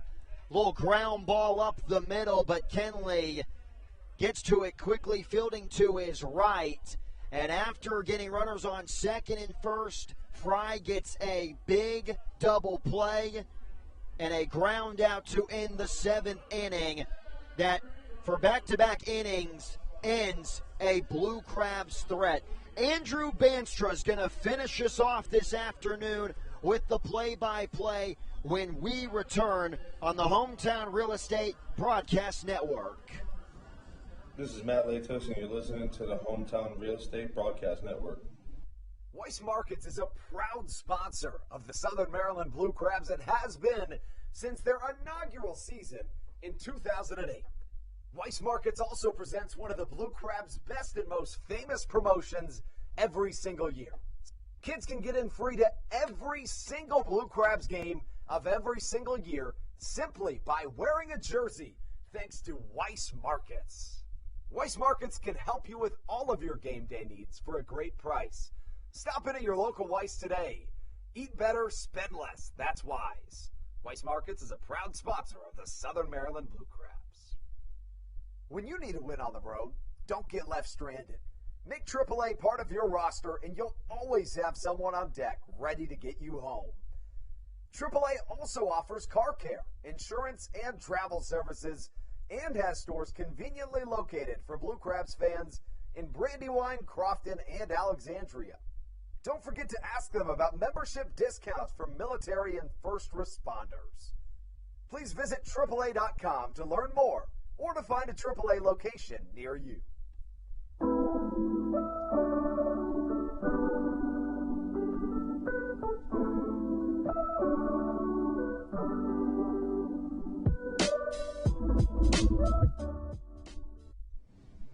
This is Mike Devine, and you're listening to the Hometown Real Estate Broadcast Network.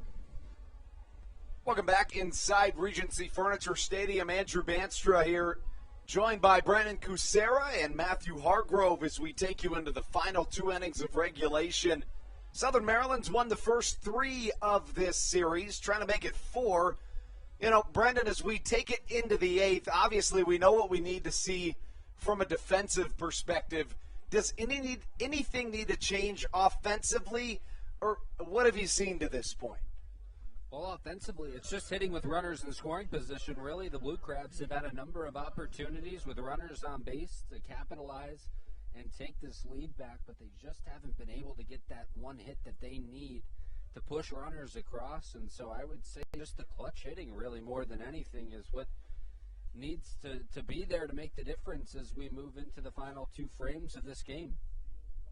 So enters Briseño back out into the mound for his second inning of work. He set down the 4-5-6 of the Revs order in order with 3 straight strikeouts back in the 7th. Wellington Dotel leads things off. You made a really good point, Brendan. The clutch hitting, that's just what they have lacked, especially in the last 2 innings. The bottom of the 6th, you got the strikeouts from Isaac Sanchez striking out the side, and then you start the inning, the 7th inning off with runners on second and first, and then the double play, and then the ground out with Howard at third base from David Harris. Briseño back onto the mound. Off speed inside misses. Certainly one of the best arms really in the Atlantic League this year has been Endrys Briseño, a fantastic addition to complement Matt Latos. Beautiful off speed, fools Wellington Dotel, who goes down on strikes. How about 4 straight Ks, all of them swinging to enter this game for Briseño? Everybody, when you think of Briseño, you think about that overpowering fastball. but that's not the case this afternoon. He's been able to get hitters out with that hard-breaking slider and then change-ups into the righty batters. Most of the time with the slider, but that occasional change-up has worked really well for him. Osmi Gregorio up to the plate, the shortstop to this point, 2 for 3. Hits in each of his last 2 plate appearances. And I'll tell you what, Brennan, I think this is your first time seeing Briseño. If not, either way, he's a dominant force out there on the mound. Yeah, absolutely. He's exactly what he's been touted as a kind of a shutdown guy for the back end of that Blue Crab bullpen, and we're seeing it here today. And as Matthew mentioned, you know, he can utilize multiple pitches to kind of get ahead of hitters. And when you have a decent arsenal, or better than decent arsenal, like Andres Briseño has, then, you know, you're going to be successful. And not only is he successful in that role, but he can go, you know, a couple of innings in the games as well and give you some length out of that bullpen. A ball and 2 strikes the count to Osmi Gregorio, with Tyler Hill awaiting on deck. 1-2 in there for a called strike. 5 up and 5 down, all of them via the strikeout. This the first one that has not been swinging, and Tyler Hill will come to the plate. Guys, we know what happened last time he was up. We do, but I want to talk more about Briseño. That last strikeout was just an instance of him being smarter than everybody else. The hitter knew, in Gregorio, he knew that all the strikeouts so far have come on off-speed pitches. So he gets down in the count with 2 strikes, and he's thinking, well, the off-speed pitches have been working for Briseño. I'm going to sit on it, and then it's too late. 95 right down the middle. 0-1 to Briseño, hit well to the left side, maybe broke the bat. Finally, a non-strikeout put out. Call it an F7 caught by Matt Hibbert, and that gets Briseño through back-to-back 1-2-3 innings to get us through the top half of the 8th here in Southern Maryland. When we return, it'll be Southern Maryland trying to put some runs up on the board. Maybe another late-inning comeback right here on your home for Blue Crabs Baseball, the Hometown Real Estate Broadcast Network.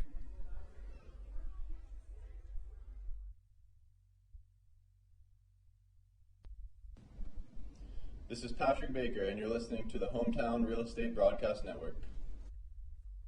Hey, Blue Crabs fans, make sure to visit the All-American Steakhouse and Sports Theater at 35 St. Patrick's Drive, right here in Waldorf, for some great food with great friends. Their steaks are fresh, hand-cut, in-house daily, as well as many other fresh seafood, chicken, and beef options. They offer outdoor and indoor dining, available each and every day, along with the same great menu to go if you would like. Please visit them online at www.theallamericansteakhouse.com. That's www.theallamericansteakhouse.com. You can also visit them on Facebook or Instagram. They have daily specials that you just can't pass up. Thank you, Blue Crabs fans. When you need a win on the road, don't get left stranded. Make AAA part of your roster, and you'll always have someone on deck ready to get you home. AAA also offers car care, insurance, and travel services, and has stores conveniently located for Blue Crabs fans in Brandywine, Crofton, and Alexandria. Don't forget to ask them about membership discounts for military and first responders. Please visit AAA.com to learn more or to find a AAA location near you.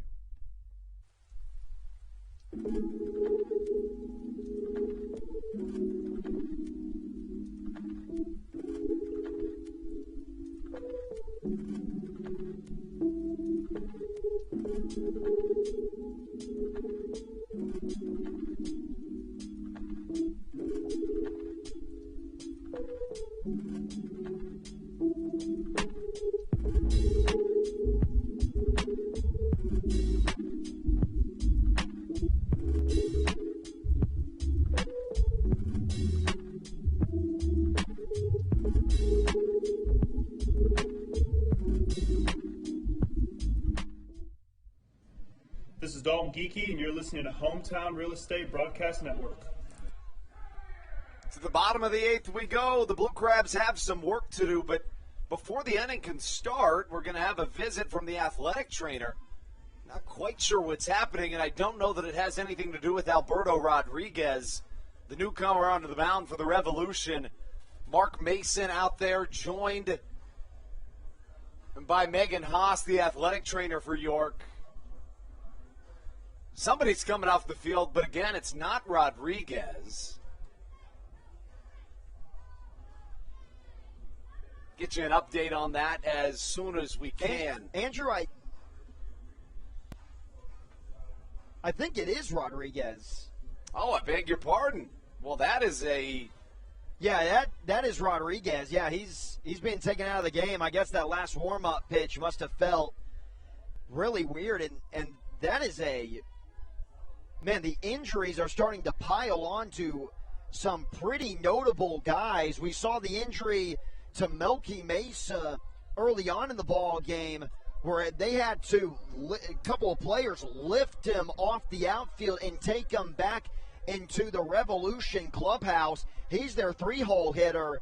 And then a guy like Rodriguez, the last 2 months of the season, he has been almost unhittable. In the month of August, a 1.86 ERA, and then he has a 0 ERA in 5 appearances in September. So that is a big loss for Mark Mason. He was relying on Rodriguez's momentum to have a scoreless inning. Well, Israel Cruz will come to the mound, taking place of what would have been Alberto Rodriguez. Let's take it through how we got to this point in the ball game. You know, we have to go all the way back to that 3rd inning to get the first runs. It was a 2-run home run hit in that frame by James Harris off of Misiel Severio, really his only mistake of the day. Severio would end up going 5 2/3, allowing 5 hits, 3 runs, all earned. That last run, though, it was brought home with Dalton Geeky on the mound. Goes against Severio. Severio allowed a single after getting 2 quick outs in the 6th inning, and Geeky struggled despite having a great season at this point. Geeky in a 1/3 of an inning, 3 hits and a walk, 2 runs both earned, and a strikeout for the right-hander. He allowed that big 3-run Tyler Hill home run. In the meantime, the Blue Crabs had gotten back 3 of their own. Southern Maryland strung together a couple of successful small ball instruments, a sac fly from Josh McAdams in the 4th inning, and then in the 5th you have a pair of RBIs, one from Jordan Howard and the other from Ruby Silva. And that's how we get to this point in the contest, not to mention McAdams with another RBI single in the 6th inning. In that frame, Southern Maryland stranded a couple, so that really would be the ending to this point. I would look back at, you know, when you couple the success that the Revs had with runners in scoring position in the 6th, with Southern Maryland's bats striking out the side in that frame, that could be the ending you look back at and wonder what could have been. It definitely would be. Joe DeLuca striking out, that was a big surprise. Even Matt Hibbert, I know Matt Hibbert's been struggling, but he's been able to get on base. He already has 2 walks today, and then a strikeout of Michael Baca. But Isaac Sanchez, he has come up with some pretty notable performances in this series, striking out the side in last night's ball game in the scoreless inning that he threw, and then just letting up the run. He had to almost strike out the side to only give up that 1 run, and that's what he did. Certainly going to take some time to warm up, which is to be expected. I mean, this is one of those circumstances that's just uncontrollable when it comes to trying to speed up the game. As we talk about the new right-hander on the mound in the form of Israel Cruz. 8 of his last 9 outings have been scoreless over that frame. 9 1/3 innings, 4 hits and a run. That snap, this 9-game scoreless streak, or 8 of the last 9, I should say, snapped a 4-game streak in which they found themselves having runs scored against Cruz's arm in each time. So he's a guy that has been successful of late in his 7th professional season, spent his first 4 years in the Texas Rangers organization, was a part of that Matt Moore deal. Traded to the San Francisco Giants organization in 2017. Career 13-9, 4.02 ERA in 77 games pitched. About half of those as a starter. And I remember that trade, Andrew. At the time, that was a pretty big deal because Matt Moore, pitcher for the Philadelphia Phillies now, but at the time, Matt Moore was almost the real deal, kind of a 2-3 pitcher in the rotation. So that brings up Zach Collier. Collier 2 for 3 with a double to this point, and watches a fastball miss upstairs to get things started in Southern Maryland's half of the 8th. Waiting on deck will be Hendrys Briseño. It looks like he might just bat for himself. I saw Bronson Butcher warming up as Collier rips one down the right field line, just a touch foul. You saw Bronson Butcher taking some practice swings thinking maybe he'd come out, and he still does have the helmet on with the bat, but all signs also point towards Briseño hitting for himself. I don't know that there's a wrong move. Brendan, would you bring him out, Briseño, for a 3rd inning, despite having to sacrifice maybe his at bat? Well, I think it depends situationally here, and that's why you might see Bronson Butcher with a bat in his hand. If they get Collier on, you may see them go to Butcher, but if there's one out in the inning, they may concede and just bring in Briseño so he can continue his outing, or at least that's my thinking. Yeah, I think that's a really good. That is exactly what I think Stan Clyburn is thinking out there in the third base dugout. Now, Briseño picked up his first professional not only at bat but also hit earlier this season. He's had a couple of tries at the plate. The count 2-1. I beg your pardon, it was 3-1. And it missed. I beg your pardon, it caught the zone. 3-2 goes the count. This is a huge battle here for Collier because if he's able to get on base. The pitch looked like it might have been a little bit high, but just staying alive, better safe than sorry. If he's actually not able to get on base, then you can almost chalk it up as there already being 2 outs in the inning. Briseño, not a lot of experience in the box, especially being a relief pitcher.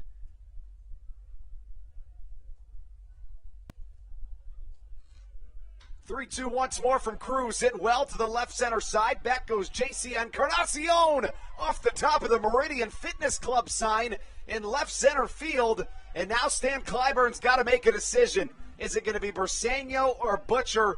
Looks like it's going to be Briseño. Now Clyburn's telling Briseño to hold. Now he points to Bronson Butcher. So a little bit of indecision there, but probably the right move. Who knows? This could very well be your best chance to bring this run home. Do you contemplate bunting him over? And I say that because Butcher on the year, a 125 hitter, and a waiting on deck would be Joe DeLuca. Yeah, considering the way he played the other night, I would consider it. Just trying to get him over and try and get that run in. Don't get too greedy here with the bottom portion, or with Butcher coming in pinch hitting here. So that's what I would think, is just try and lay down that bunt or get some solid contact and move the runner over and play some small baseball here. I think that's the obvious what you have to do. And if the Blue Crabs are able to score a run, they've been warming up Matt Latos down the left field line. So you would almost think that Matt Latos, a scoreless 9th inning, and that's probably why they're bringing out Briseño, is they will have a chance of bringing in Matt Latos with a tie game or maybe even the lead. Zach Collier at second. First pitch to Bronson Butcher fouled back.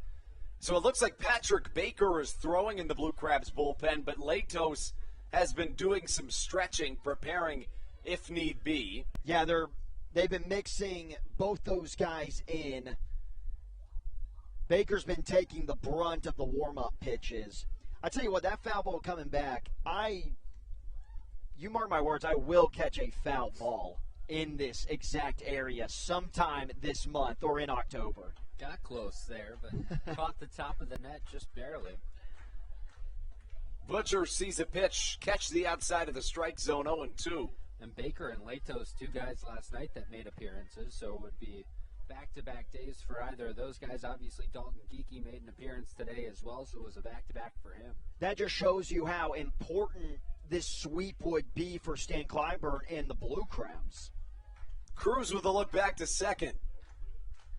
Butcher staying alive as he fouls one almost in this vicinity, Matthew. I mean, did that land in the suites?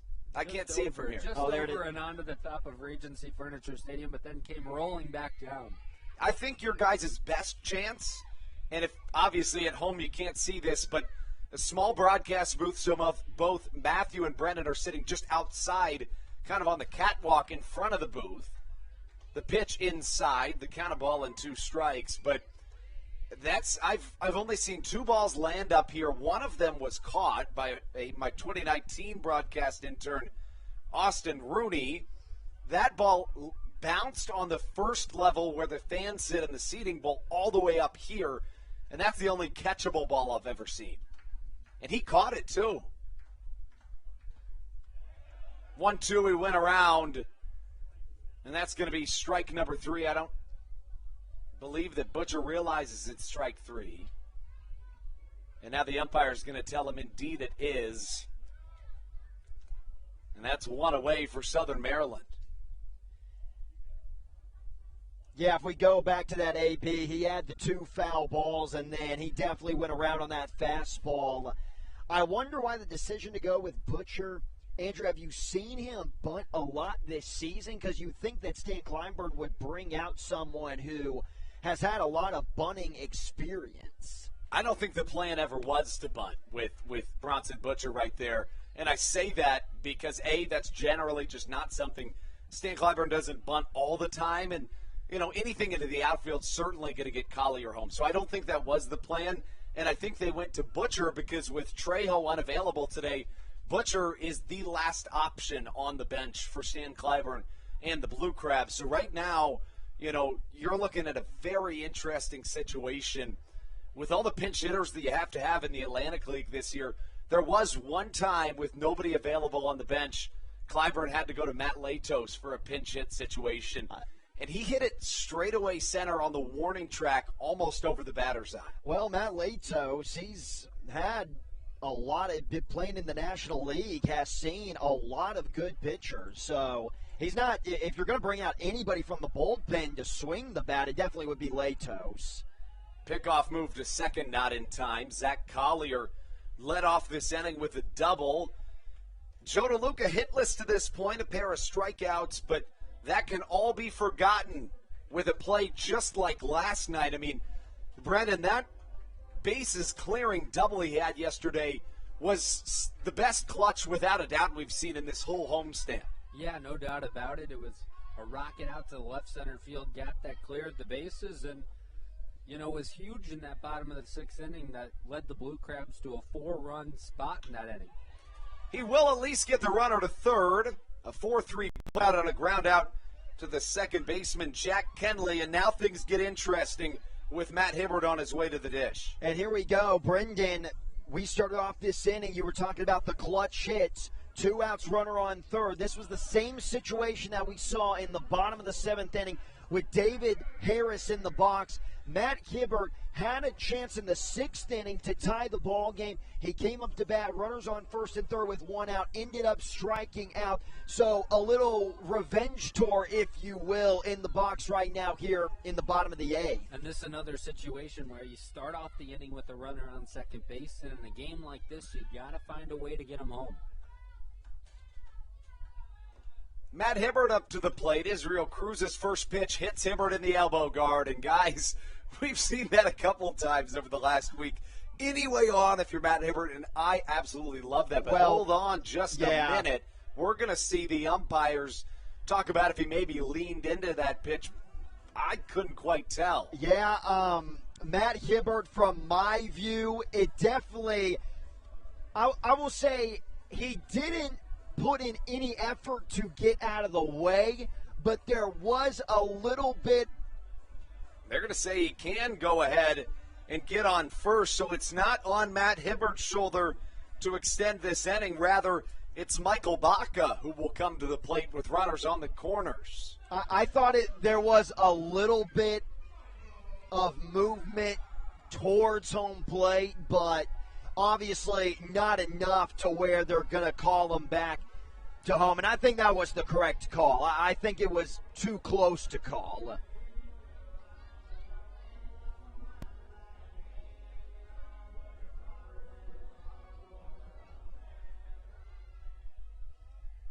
So here comes Michael Baca.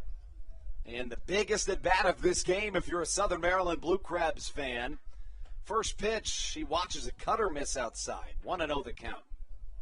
Man, a dream scenario for Southern Maryland would be to find a way to take the lead and have Latos go out there and get his 20th save.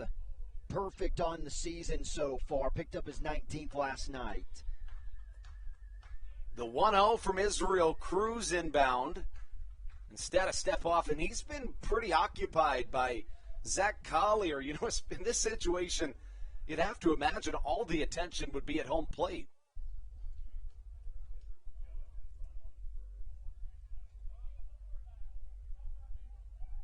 Hibbert awaiting the 1-0 once more. Way inside, I beg your pardon, I should have said Baca, not Hibbert, but that was nearly going to allow this tying run to score, and the count 2-0. With runners in scoring position and 2 outs this year, Matt Hibbert 4 for 16. So he gets on, and that's his 6th walk with runners in scoring position and 2 outs. As for Michael Baca, he's 375, guys, with runners in scoring position and 2 outs. How about 15 for 40 at the plate with a 1043 OPS? That's fantastic. I'm going to sound like a broken record, but in the week that I've been in Waldorf, Maryland, I've continually talked about, even with you, Andrew, the depth and how great this bottom of the lineup is. And when you have your 9-hole hitter hitting almost 400 with runners in scoring position, you are going to have the best lineup in the Atlantic League. And arguably that's what the Blue Crabs have in store. But Michael Baca being a clutch hitter in that 9 spot, it just makes it easier for Stan Clyburn to sleep at night. And he's got another opportunity here in the bottom of the 8th. 2 balls, no strikes, the count to Michael Baca. There it is, a fastball in there for a strike.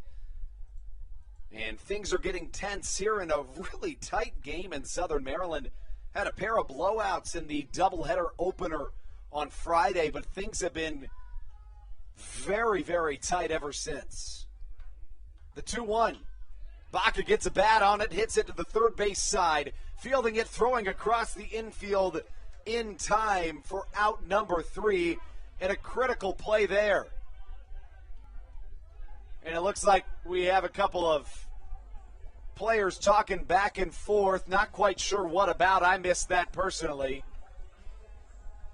Nonetheless, doesn't matter. We will take it into the top of the 9th on the Hometown Real Estate Broadcast Network.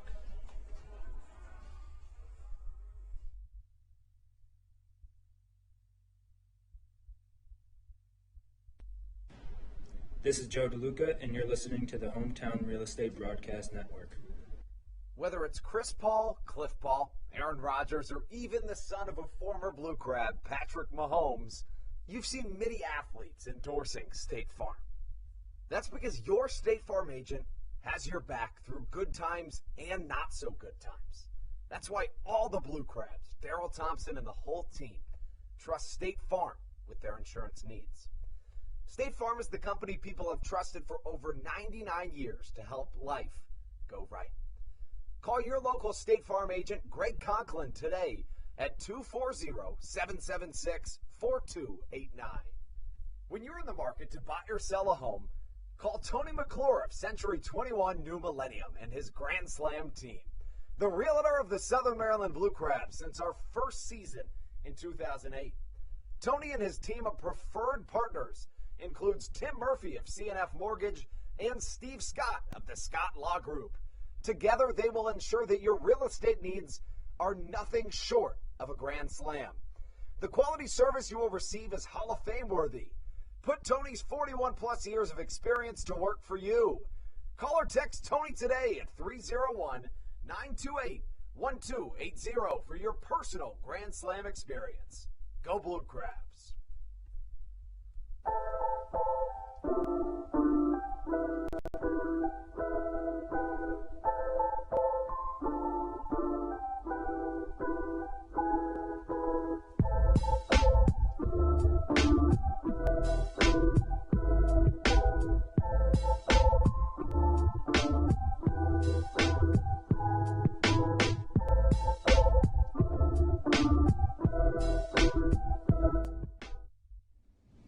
This is Patrick Baker, and you're listening to the Hometown Real Estate Broadcast Network.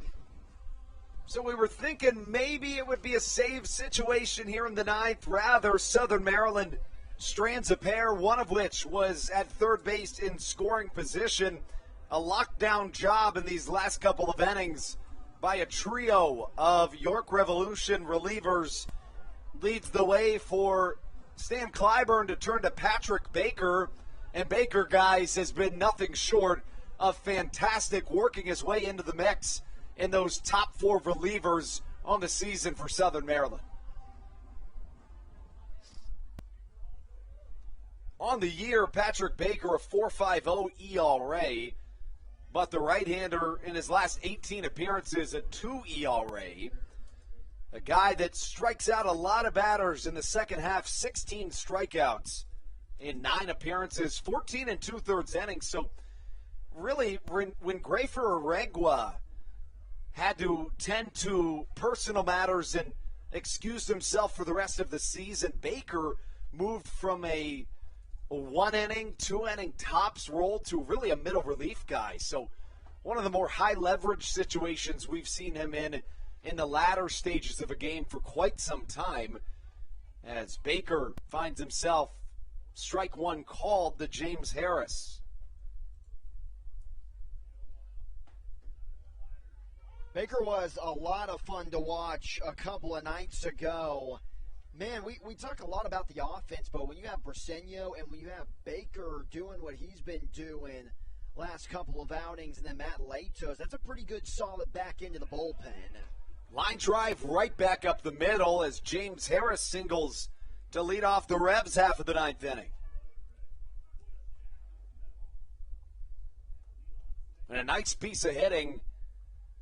You know, Baker gave him 2 straight sliders, but then all of a sudden tried to run that fastball by him. Harris was right there for it. Brendan, it almost looked like he was looking for that pitch. Yeah, he was all over that and hit it hard up the middle and just did what he could with that pitch. And another hit for James Harris. He's obviously had a nice weekend here in Southern Maryland. Matthew, he's 2 for 5 today, or 2 for 4, I should say, is Harris. You got to think this is a bunt situation, and that's exactly what it looks like it is. We saw the Revolution playing a lot of small ball to begin the game yesterday. Yeah, I'm not surprised that Kinley's going to lay down the bunt. We actually saw Kinley lay down a bunt in the first inning last night. Ended up getting a single off of it because there was some miscommunication from the pitcher and the catcher in DeLuca. DeLuca ended up bobbling it. But, yeah, the York Revolution, they just understand the situation. And I know, Stan Clyburn, you mentioned that he doesn't like to play a lot of small ball, but I've always kind of gave way to liking that style play. Baker's 2-0 pitch outside. But then again, I've told you multiple times, Andrew, that I think my favorite period of baseball would probably be the 1940s. Is that right? I don't think you have told me that specifically. Just the way the games play, because I've always told you I'm more of a traditionalist. Well, yeah. 3-0. Trying to put that bunt down is Jack Kenley. I would just assume that I would enjoy 1940s baseball for some odd reason. Yeah, I guess you can't really go back and watch it on MLB.TV. No, it's not like I can just go back and watch, I don't know, 40s player. I can't think of Cy anybody. Young, right? maybe. Yeah, I'm assuming. Yogi Berra highlights. There you go. Kenley from the left-handed batter's box. Good speed at first in the form of James Harris. Now, what I don't understand is Kenley on 3-0 decided to bunt it. Usually you would see him take it there, but on the second, when he has the 3-1 count, then he's going to take it. Yeah, that was questionable. The count 3-2, you'll take it if you're Southern Maryland. Now this could be 2. Rosa at first fields it, fires to second after stepping on first. A rundown. James Harris tagged by Patrick Baker. A double play in a much-needed one. I don't even know. What was that, a 3-6-4-1 double play? If not, why don't we just go with that for the time being? Yeah, that was a very odd play and a really nice job by Rosa, the baseball IQ. The errors, that has been a problem. The only problem that he's had in a Blue Crab uniform has been the errors so far. But a really nice job by stepping on the first base bag and running him down. But if you're Jack Kenley, that was just a really unnecessary at-bat. I just did not like the approach if he was, at the end of the day, going to try to bunt one down. A right-on-right matchup. Baker's pitch hit well to the right side, but foul with J.C. Encarnacion at the plate. Encarnacion came into this game for an injured Melky Mesa, who we're still thinking about and hoping that he's doing all right. A scary play a couple of innings ago as Baker misses outside. 1-1 the count. And you never like to see star players like that get hurt. It would be the same thing, if they lost James Harris or if the Blue Crabs saw Ruby Silva having to be carried off. Slider just a touch upstairs. 2-1 the count.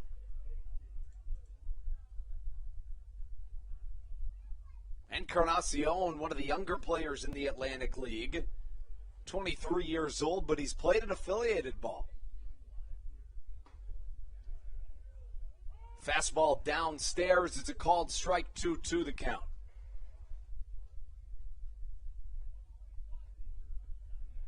Two balls, 2 strikes. Patrick Baker trying to send this thing into the bottom of the ninth for Southern Maryland to hopefully either tie or walk this ball game off.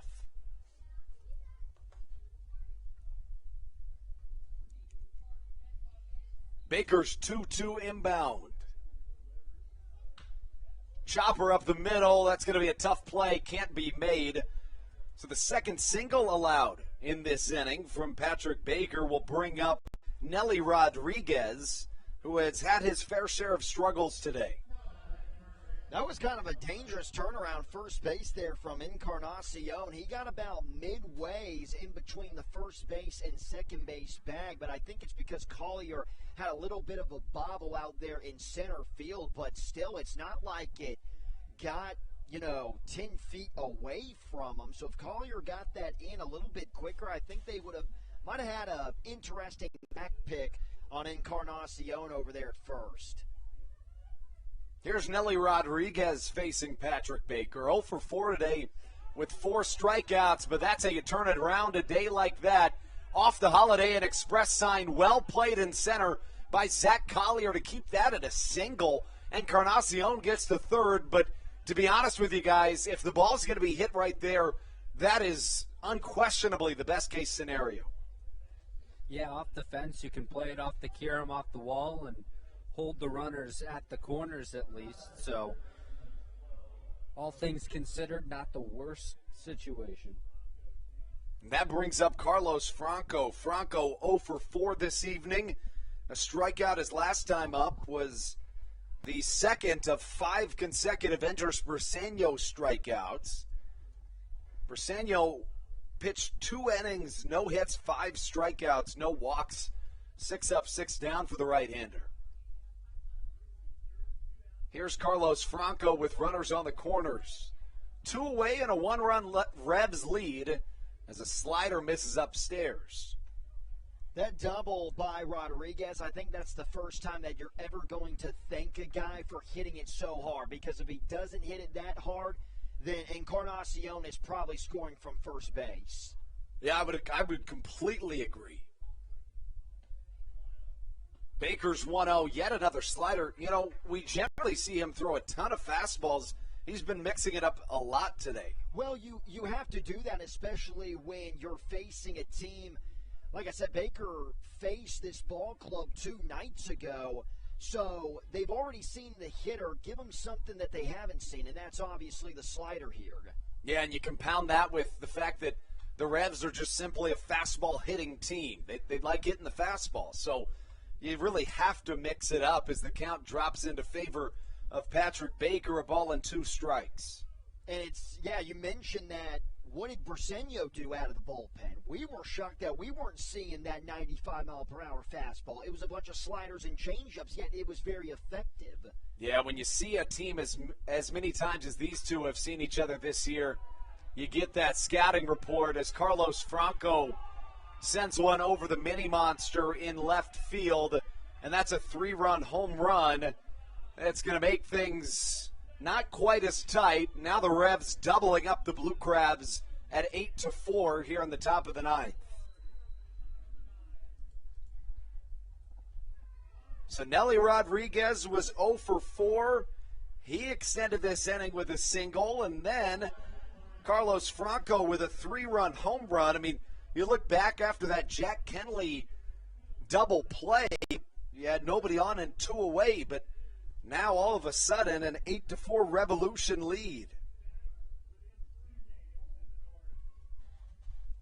Looks like, too, we're going to get a pinch hitter for the York Revolution. Andrew Dundon will come to the plate. One of the first 2 options Mark Mason generally goes to off the bench. The pitch inside with a little extra mustard on it. Baker misses inside. 1-0 the count. Man, you can just feel the momentum shift into that first base dugout. Fastball in there for a called strike. I agree, though. I mean, any energy that was in this stadium prior has been sucked out. I know there's not a ton of fans here on this Saturday afternoon, but they have been making a good amount of noise here in the later part of the ball game and were in the 9th inning. Plus, you get 2 outs with nobody on base. The 2-out rally, that's another killer. Fastball, a called strike to Dundon. The count of 1-2. And Andrew, notice how Baker, after giving up the home run on the slider, he is being so much more aggressive and just ready to get this inning over with the fastball. There it is again. But they're going to say that hit Dundon. Oh, and then they're going to ask if he win. They say yes, so instead, it's strike 3. That's obviously the right call. No, it is. It is the right call. And that's how we get through the top of the 9th inning. It was an ugly one. If you're a Southern Maryland Blue Crabs fan, suddenly Southern Maryland chasing 4 as we take things into the bottom half of the 9th. It'll be the top of the order for the Crabs when we return. Jordan Howard, Ruby Silva, Jovan Rosa on the Hometown Real Estate Broadcast Network.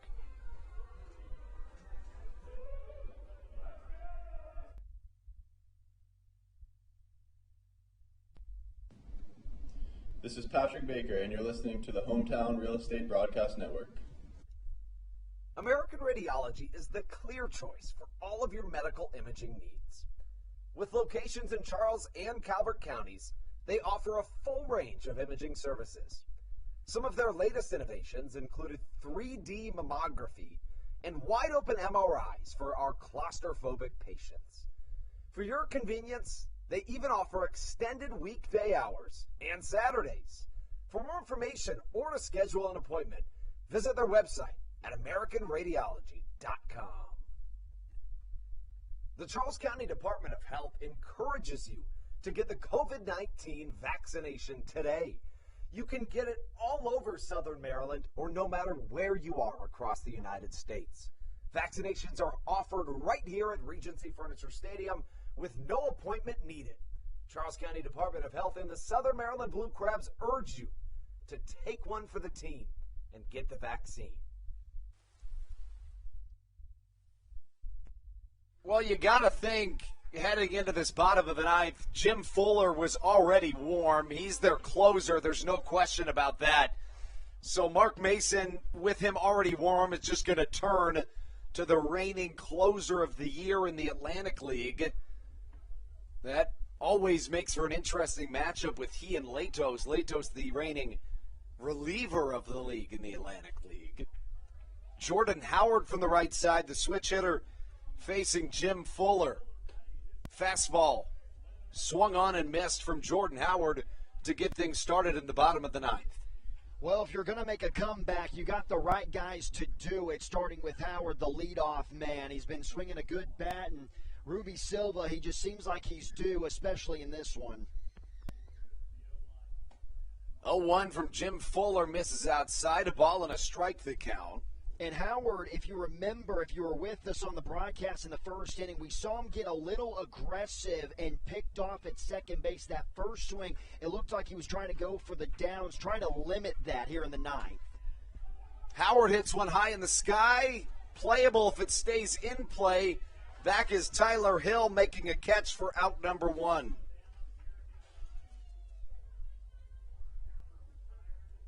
One away, Southern Maryland suddenly chasing four after the Revs put up a trio in the top half of the ninth inning. And in the ninth inning, the most important out is that first batter you face. It just kind of lets your ball club breathe a little bit and calm down. Jim Fuller faces a fellow left-hander in the form of Ruby Silva, who's 1 for 4 with a single and an RBI today. First pitch, an off-speed that catches the outside corner. Sometimes those pitches that catch on Ruby Silva look deceptively outside. He does stand a good amount off the plate. A lot of movement on pitches from Fuller, and the count 0-2 after a swing and a miss. And that's probably how a lot of pitching staffs or ball clubs try to approach Silva. Because he's standing in the middle of the box, they're always looking to go outside with it. 0-2 hit high in the sky. Should get out of play and does. Silva's been great since joining the Blue Crabs. In 51 games in a Southern Maryland uniform this season, a slash line of 366, 400, and 561. 9 home runs, 38 RBIs in those 51 games played. The 0-2 once more outside this time. Trying to get him to chase was Fuller. At the age of 22, Ruby Silva in 2011 signed as an international free agent with the Chicago Cubs for a whopping $1.2 million signing bonus. Silva would reach as high as AAA with Chicago as a slider catches the outside corner, a delayed call from the home plate umpire Silvio Martinez, and it's strike three. And I agree with Ruby Silva. I think he's frustrated with the delay there from Martinez and kind of dragging that out for some sort of, dramatic effect. I don't know that was necessary, but maybe that wasn't what happened. Who's to say? No, I think you're exactly right. Obviously, Silva can't be mad at the umpire for the call because it's not up to him whether it's a strike or a ball. Jovan Rosa sees a pitch missed downstairs. But you know what? Going back to that deception, because Silva sits so away from home plate, right off the bat, I instantly thought that was a ball, but obviously it catches the corner. Little chopper to the left side. This could be it. Fielding it at third and throwing it across the infield will put a pin on this ball game. Guys, after an 8-4 loss, on the one hand, you're looking at it like, okay, we still got 3 out of 4, and that's the way it should be looked at. But in the back of your mind, the thought creeping is, I think you could make the argument we probably should have swept this series, don't you think? Yeah, with so many opportunities coming in this game this afternoon, you just felt like 1 or 2 more hits in clutch situations would have put Southern Maryland in a really good spot to potentially win this game and hold the lead for a good portion of this game, but it just did not happen. And kind of went back to what was a struggle for them last week against Long Island, where the clutch hitting just wasn't there. But all in all, the goal of the game, win 2 out of 3 or win 3 out of 4. Win the series you play in. The Southern Maryland Blue Crabs did it today, and we'll see after an off day on Monday how they fare against the Ducks in the middle of the week. For a pitcher, if you're walking a lot of guys, eventually you're going to give up a lot of runs. And for the offensive side, for the Blue Crabs, if you're not capitalizing off of all your opportunities, then eventually the other team is going to get hot in the inning. And we saw that exact situation in the late innings of this afternoon's contest. You go back to the 6th inning, you had runners on the corners with nobody out, and then Isaac Sanchez mowing them down 1, 2, 3 with the strikeouts in the bottom of the lineup. You get the same thing that happens in innings 7 and 8 with a runner on third and 2 outs, and then just big outs by the pitching staff for the Revolution, and then it comes back to bite them, just some more momentum carrying over from getting out of those tough situations into that first base dugout to have the 3-run home run by Franco in the 9th. And I know this Blue Crabs lineup is superb, but after that Franco home run, everyone in the ballpark pretty much knew that that was the nail in the coffin. So Long Island won today as well, 14-1 in Game 1, and they're leading in Game 2 in the bottom of the 5th, a much tighter game, 3-2. How about this, Brendan? In a 7-inning game, the Ducks set a franchise record in their entire existence, 7 or 9 innings, with 7 home runs in that first game of the doubleheader. Their bats have been hot, and they'll come here to Southern Maryland on Tuesday, and they'll have a little bit of an edge up in sole possession of first place in the Atlantic League North Division. It's going to be a critical series. Yeah, no doubt about it, a critical series, and a Long Island team that obviously the Blue Crabs struggled with last week, but to your point, 7 home runs. That's a sign of the new game that baseball has become, the game all about power, and the Long Island Ducks obviously showing that in a 7-inning game, as you mentioned, awfully impressive from them. So they'll come in scorching hot to Southern Maryland on Tuesday, and the Blue Crabs will have their hands full with the leaders of the North Division in the Atlantic League. You guys already know how I feel about this upcoming series with the Ducks. I was already ready for that. I was ready to get on with that series before Game 4 today. I was already talking about it in inning number 2, but talking about this game this afternoon, the Blue Crabs, yes, this was a very tough loss, but you have to look at the bigger picture. If in the month of September and October, if you can just win every series, then you're going to put yourself in a really good spot of making the playoffs. And Andrew, we said to begin the homestand that the Blue Crabs would be setting themselves up to possibly have a pretty good shot of having a pretty good lead in first place in the North Division first place spot if they ended the homestand going 6-3. Well, if I were to tell you they were going to start off the homestand going 3-1, then That's you would true. be like, well, this is a great start. So if I'm Stan Kleinburn, I'm telling my guys, listen, yeah, this was a tough loss today. We probably should have won it, but don't hang your heads. We've been playing great baseball, and we have to continue to do this against the Ducks. And at the same time, you could argue the Revs were thinking after the game yesterday, we probably should have had that one. So, in the game of baseball, there's some games you win that you shouldn't, and vice versa. Southern Maryland certainly won games 1 and 2 without a doubt in this series, 13-2 and then 7-1. And then you're looking forward to not only Long Island, but then Lancaster afterwards. This is the third to last Southern Maryland homestand of the year. Still a lot of baseball left in this half, but it's really important that you find some success, especially at home, and that's where the Blue Crabs have played the best, guys. Yeah, no doubt about it, and obviously coming off the long road stretch there where they didn't play their best baseball, it was essential that they came home and had success, and so they started things off, as Matthew mentioned, on the homestand, 3-1. Stan Clyburn has to be, happy with the way things started, but, the message has to be, continue to be win those series and build off of this weekend because it doesn't get any easier in the middle of the week.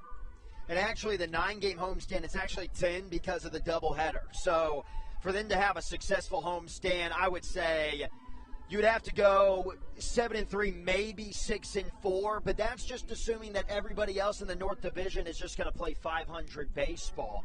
And another reason why, and I've said this on the broadcast this weekend, another reason why they almost have to go that 6-4, 7-3 record is because they're playing at home. If they go 5-5, then you can't rely on the Blue Crabs to go fix it on the road because they've shown that they haven't been able to do that. That's why these home games are so crucial, and it starts on Tuesday against the Ducks. That one kind of feels like a must-win because you can kind of put that sweep out of your mind. You come into Tuesday and lose that game, then you look at it as, man, we have lost 4 straight games to the Ducks, and that lingers. So Tuesday is going to be a huge, very significant game for not just the standings, but for the confidence and the demeanor that the Blue Crabs are going to carry into the rest of the week. Yeah, I mean, if you look at the Ducks season, they had a 12-game win streak to cap off a first-half championship, and then a huge stretch here. Looks like they're going to win 9 in a row right now. And if you're Southern Maryland, assuming, and this whole conversation is about how we can get to the playoffs, so for conversation and for argument's sake, let's say that they are going to make the playoffs. Well, guess what? This upcoming series is the very last time the Blue Crabs will see the Ducks all season long, so that momentum, very important as well. But for today's game, it goes down as an 8-4 Blue Crabs loss. Dalton Geekie gets the loss after getting the win in last night's game. The win tonight goes to Joey Lara, advancing to 2-2 on the year. The big bats in this one, Zach Collier goes 3 for 4 with 2 doubles. Jordan Howard and David Harris each 2 for 4. 3 multi-hit games for the York Revolution. James Harris has one, that accompanied by a 2-run home run back in the second inning. Wellington Dotel 2 for 4 with a double. And then Osmi Gregorio scored a run and went 2 for 4. And that's how we can cap off a 4-game set here in Southern Maryland, as the Blue Crabs trek on in the month of September. We will continue providing coverage every day. Stay up to date with the Blue Crabs on somdbluecrabs.com or bluecrabspressbox.wordpress.com. Follow us on Twitter and TikTok at Blue Crabs, and on Instagram at SOMDBlueCrabs. For Brendan Kucera and Matthew Hargrove, this is Andrew Banstra signing off on an 8-4 York Revolution win over your Blue Crabs, but more importantly, a 3-1 series win by Southern Maryland. This is the last time that the Revs play here in Southern Maryland this year. The two teams meet for one more series. We'll be back on Tuesday for game 1 of make that a 3-game set. Daryl Thompson will be on the mound for your Southern Maryland Blue Crabs as we sign off. As always, we thank you for tuning in and spending your Sunday afternoon, especially on NFL opening weekend, with us on the Hometown Real Estate Broadcast Network. Signing off with a final wish, as always, let's go Blue Crabs.